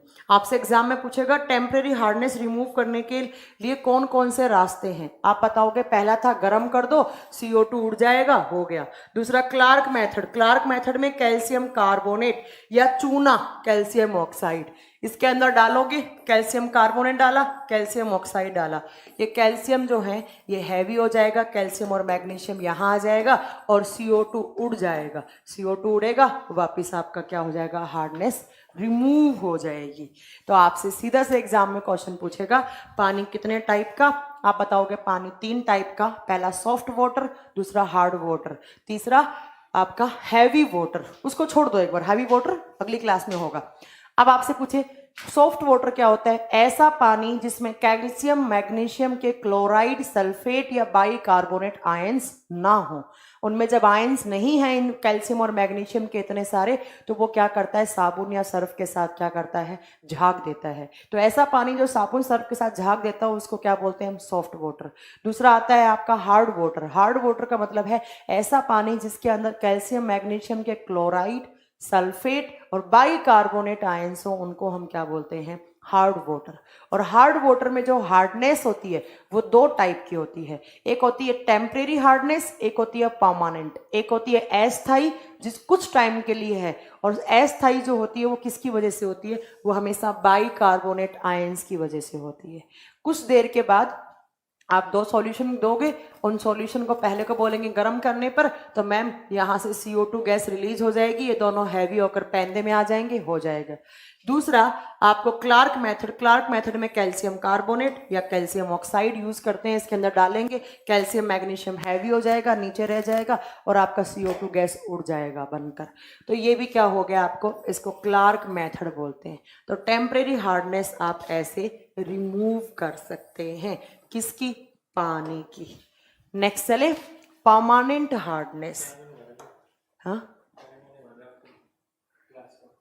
हाँ, अच्छा। दूसरा है आपका परमानेंट हार्डनेस। चलो यहाँ से कल करेंगे परमानेंट हार्डनेस, ये कल पढ़ेंगे कि पानी में परमानेंट हार्डनेस कैसे रिमूव की जा सकती है। उसके बाद डिस्टिल्ड वाटर, फिर भी कुछ ज़्यादा ही और भी कुछ क्वेश्चंस हैं वो भी हम पानी से देखेंगे, ठीक है। इतना आपको पढ़ना है। मैम हार्ड वाटर कहाँ मिलता है? बेटा राजस्थान के कुछ गांव में जाओगे, जोधपुर बाड़मेर साइड, आज भी बहुत खारा पानी मिलता है, वहां पर हार्ड वाटर मिलता है। उन लोगों को कपड़ा धोने में बहुत प्रॉब्लम होती है, ठीक है। ये आपको याद रखना है, ये अगली क्लास में करेंगे परमानेंट हार्डनेस वाला, वो यहाँ नहीं करेंगे। देखिए मैं एक बार बता देती हूँ मैंने क्या क्या पढ़ाया। मैंने पानी से बहुत सारे क्वेश्चन करवाए, पानी के कुछ प्रॉपर्टीज बताई, जिसमें से पहली प्रॉपर्टीज पानी न्यूट्रल है। दूसरा पानी क्या होता है, पानी का pH 7 होता है, 7 कैसे निकाला तो वो भी मैंने सिखा दिया। तीसरा पानी एम्फोटेरिक मॉलिक्यूल है, पानी एंगुलर है, पानी क्या है, नेक्स्ट पानी पोलर है, पोलर चीज हमेशा पोलर को डिसॉल्व करती है। पोलर का मतलब होता है 2 अलग अलग पोल, पॉजिटिव नेगेटिव चार्ज हो जिसके ऊपर, ठीक है। ये आपको याद रखना है। देन आपको याद रखना है कि जो पानी है उस पानी के बीच में जो एंगल बनता है वो कितना बनता है, 104.5, 104.5 का बनता है। उसके बाद आपको याद रखना है, हाँ राजस्थान के सांबर झील में भी बोला जाता है हार्ड वाटर होता है, कठोर पानी होता है, कठोर जल या कठोर पानी होता है।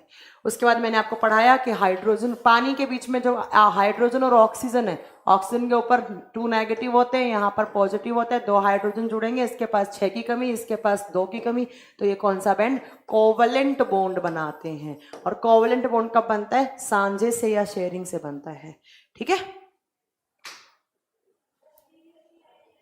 हार्ड वाटर को सॉफ्ट वाटर करने से क्या फायदा होता है बेटा, हार्ड वाटर जो है वो ना तो पी पाओगे आप, बहुत खारा लगेगा आपको पीने में, ना ही उससे कपड़े धो पाएंगे आप। तो क्या करेंगे फिर, उसको सॉफ्ट वाटर में कन्वर्ट करना पड़ेगा। मैम 240 का ऑप्शन नहीं आ रहा है ऑफलाइन में, अरे भैया 240 जो चल रहा है वो 240 में ही चल रहा है, बाकी सारे ऑप्शन हैं आपके पास।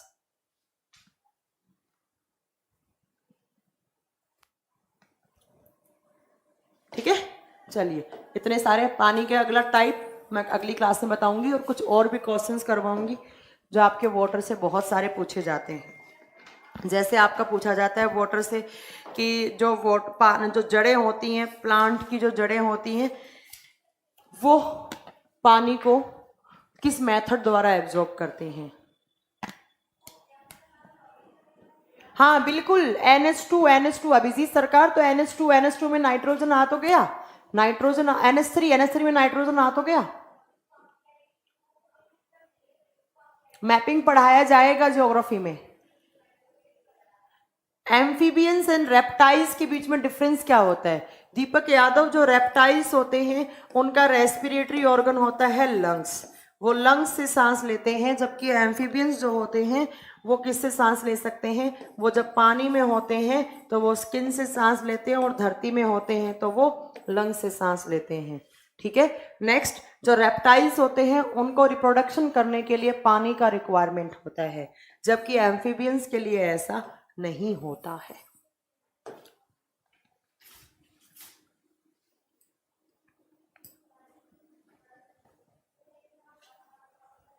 ठीक है, अब बच्चे बोल रहे हैं केमिस्ट्री पढ़ाना स्टार्ट किया, तो मैम अब आप बायो बताइए, अब आप बायो पढ़ा दीजिए।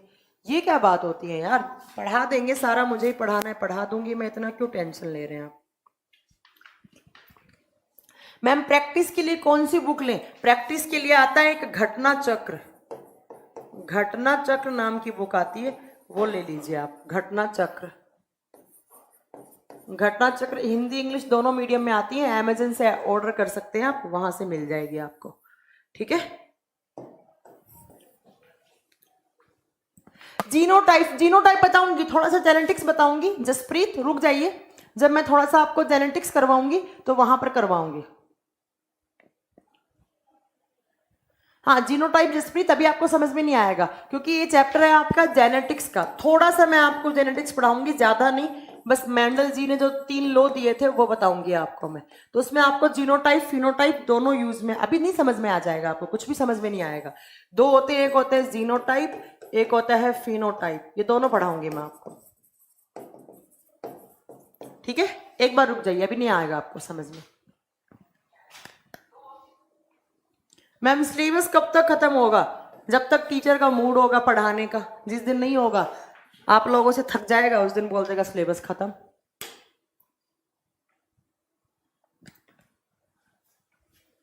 ग्रुप डी के लिए कोई बुक नहीं, आप इतना पढ़ लो, ग्रुप डी बहुत इजीली निकल जाएगा आपका। हाँ मिल जाएगा, बिल्कुल मिल जाएगा रविपाल।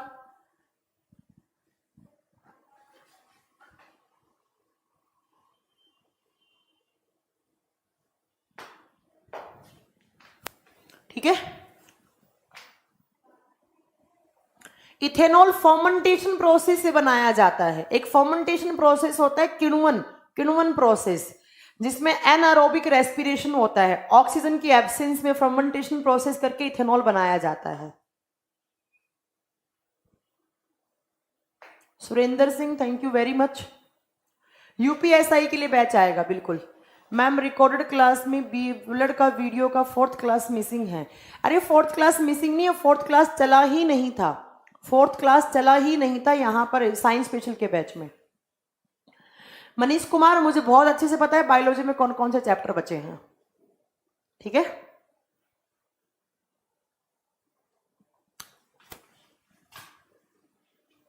हम जो पानी पीते हैं ना बेटा, वो पीते हैं हम मिनरल वाटर, और मिनरल वाटर का पीएच होता है 6.2 या 6.5 वाला। ठीक है, इसलिए उसके अंदर क्या रहती है, उसके अंदर इम्प्योर, इसके अंदर पॉजिटिव चार्ज होता है, इसलिए कंडक्ट कर सकता है वो। चलिए अब मिलेंगे अगली क्लास में, थैंक यू वेरी मच।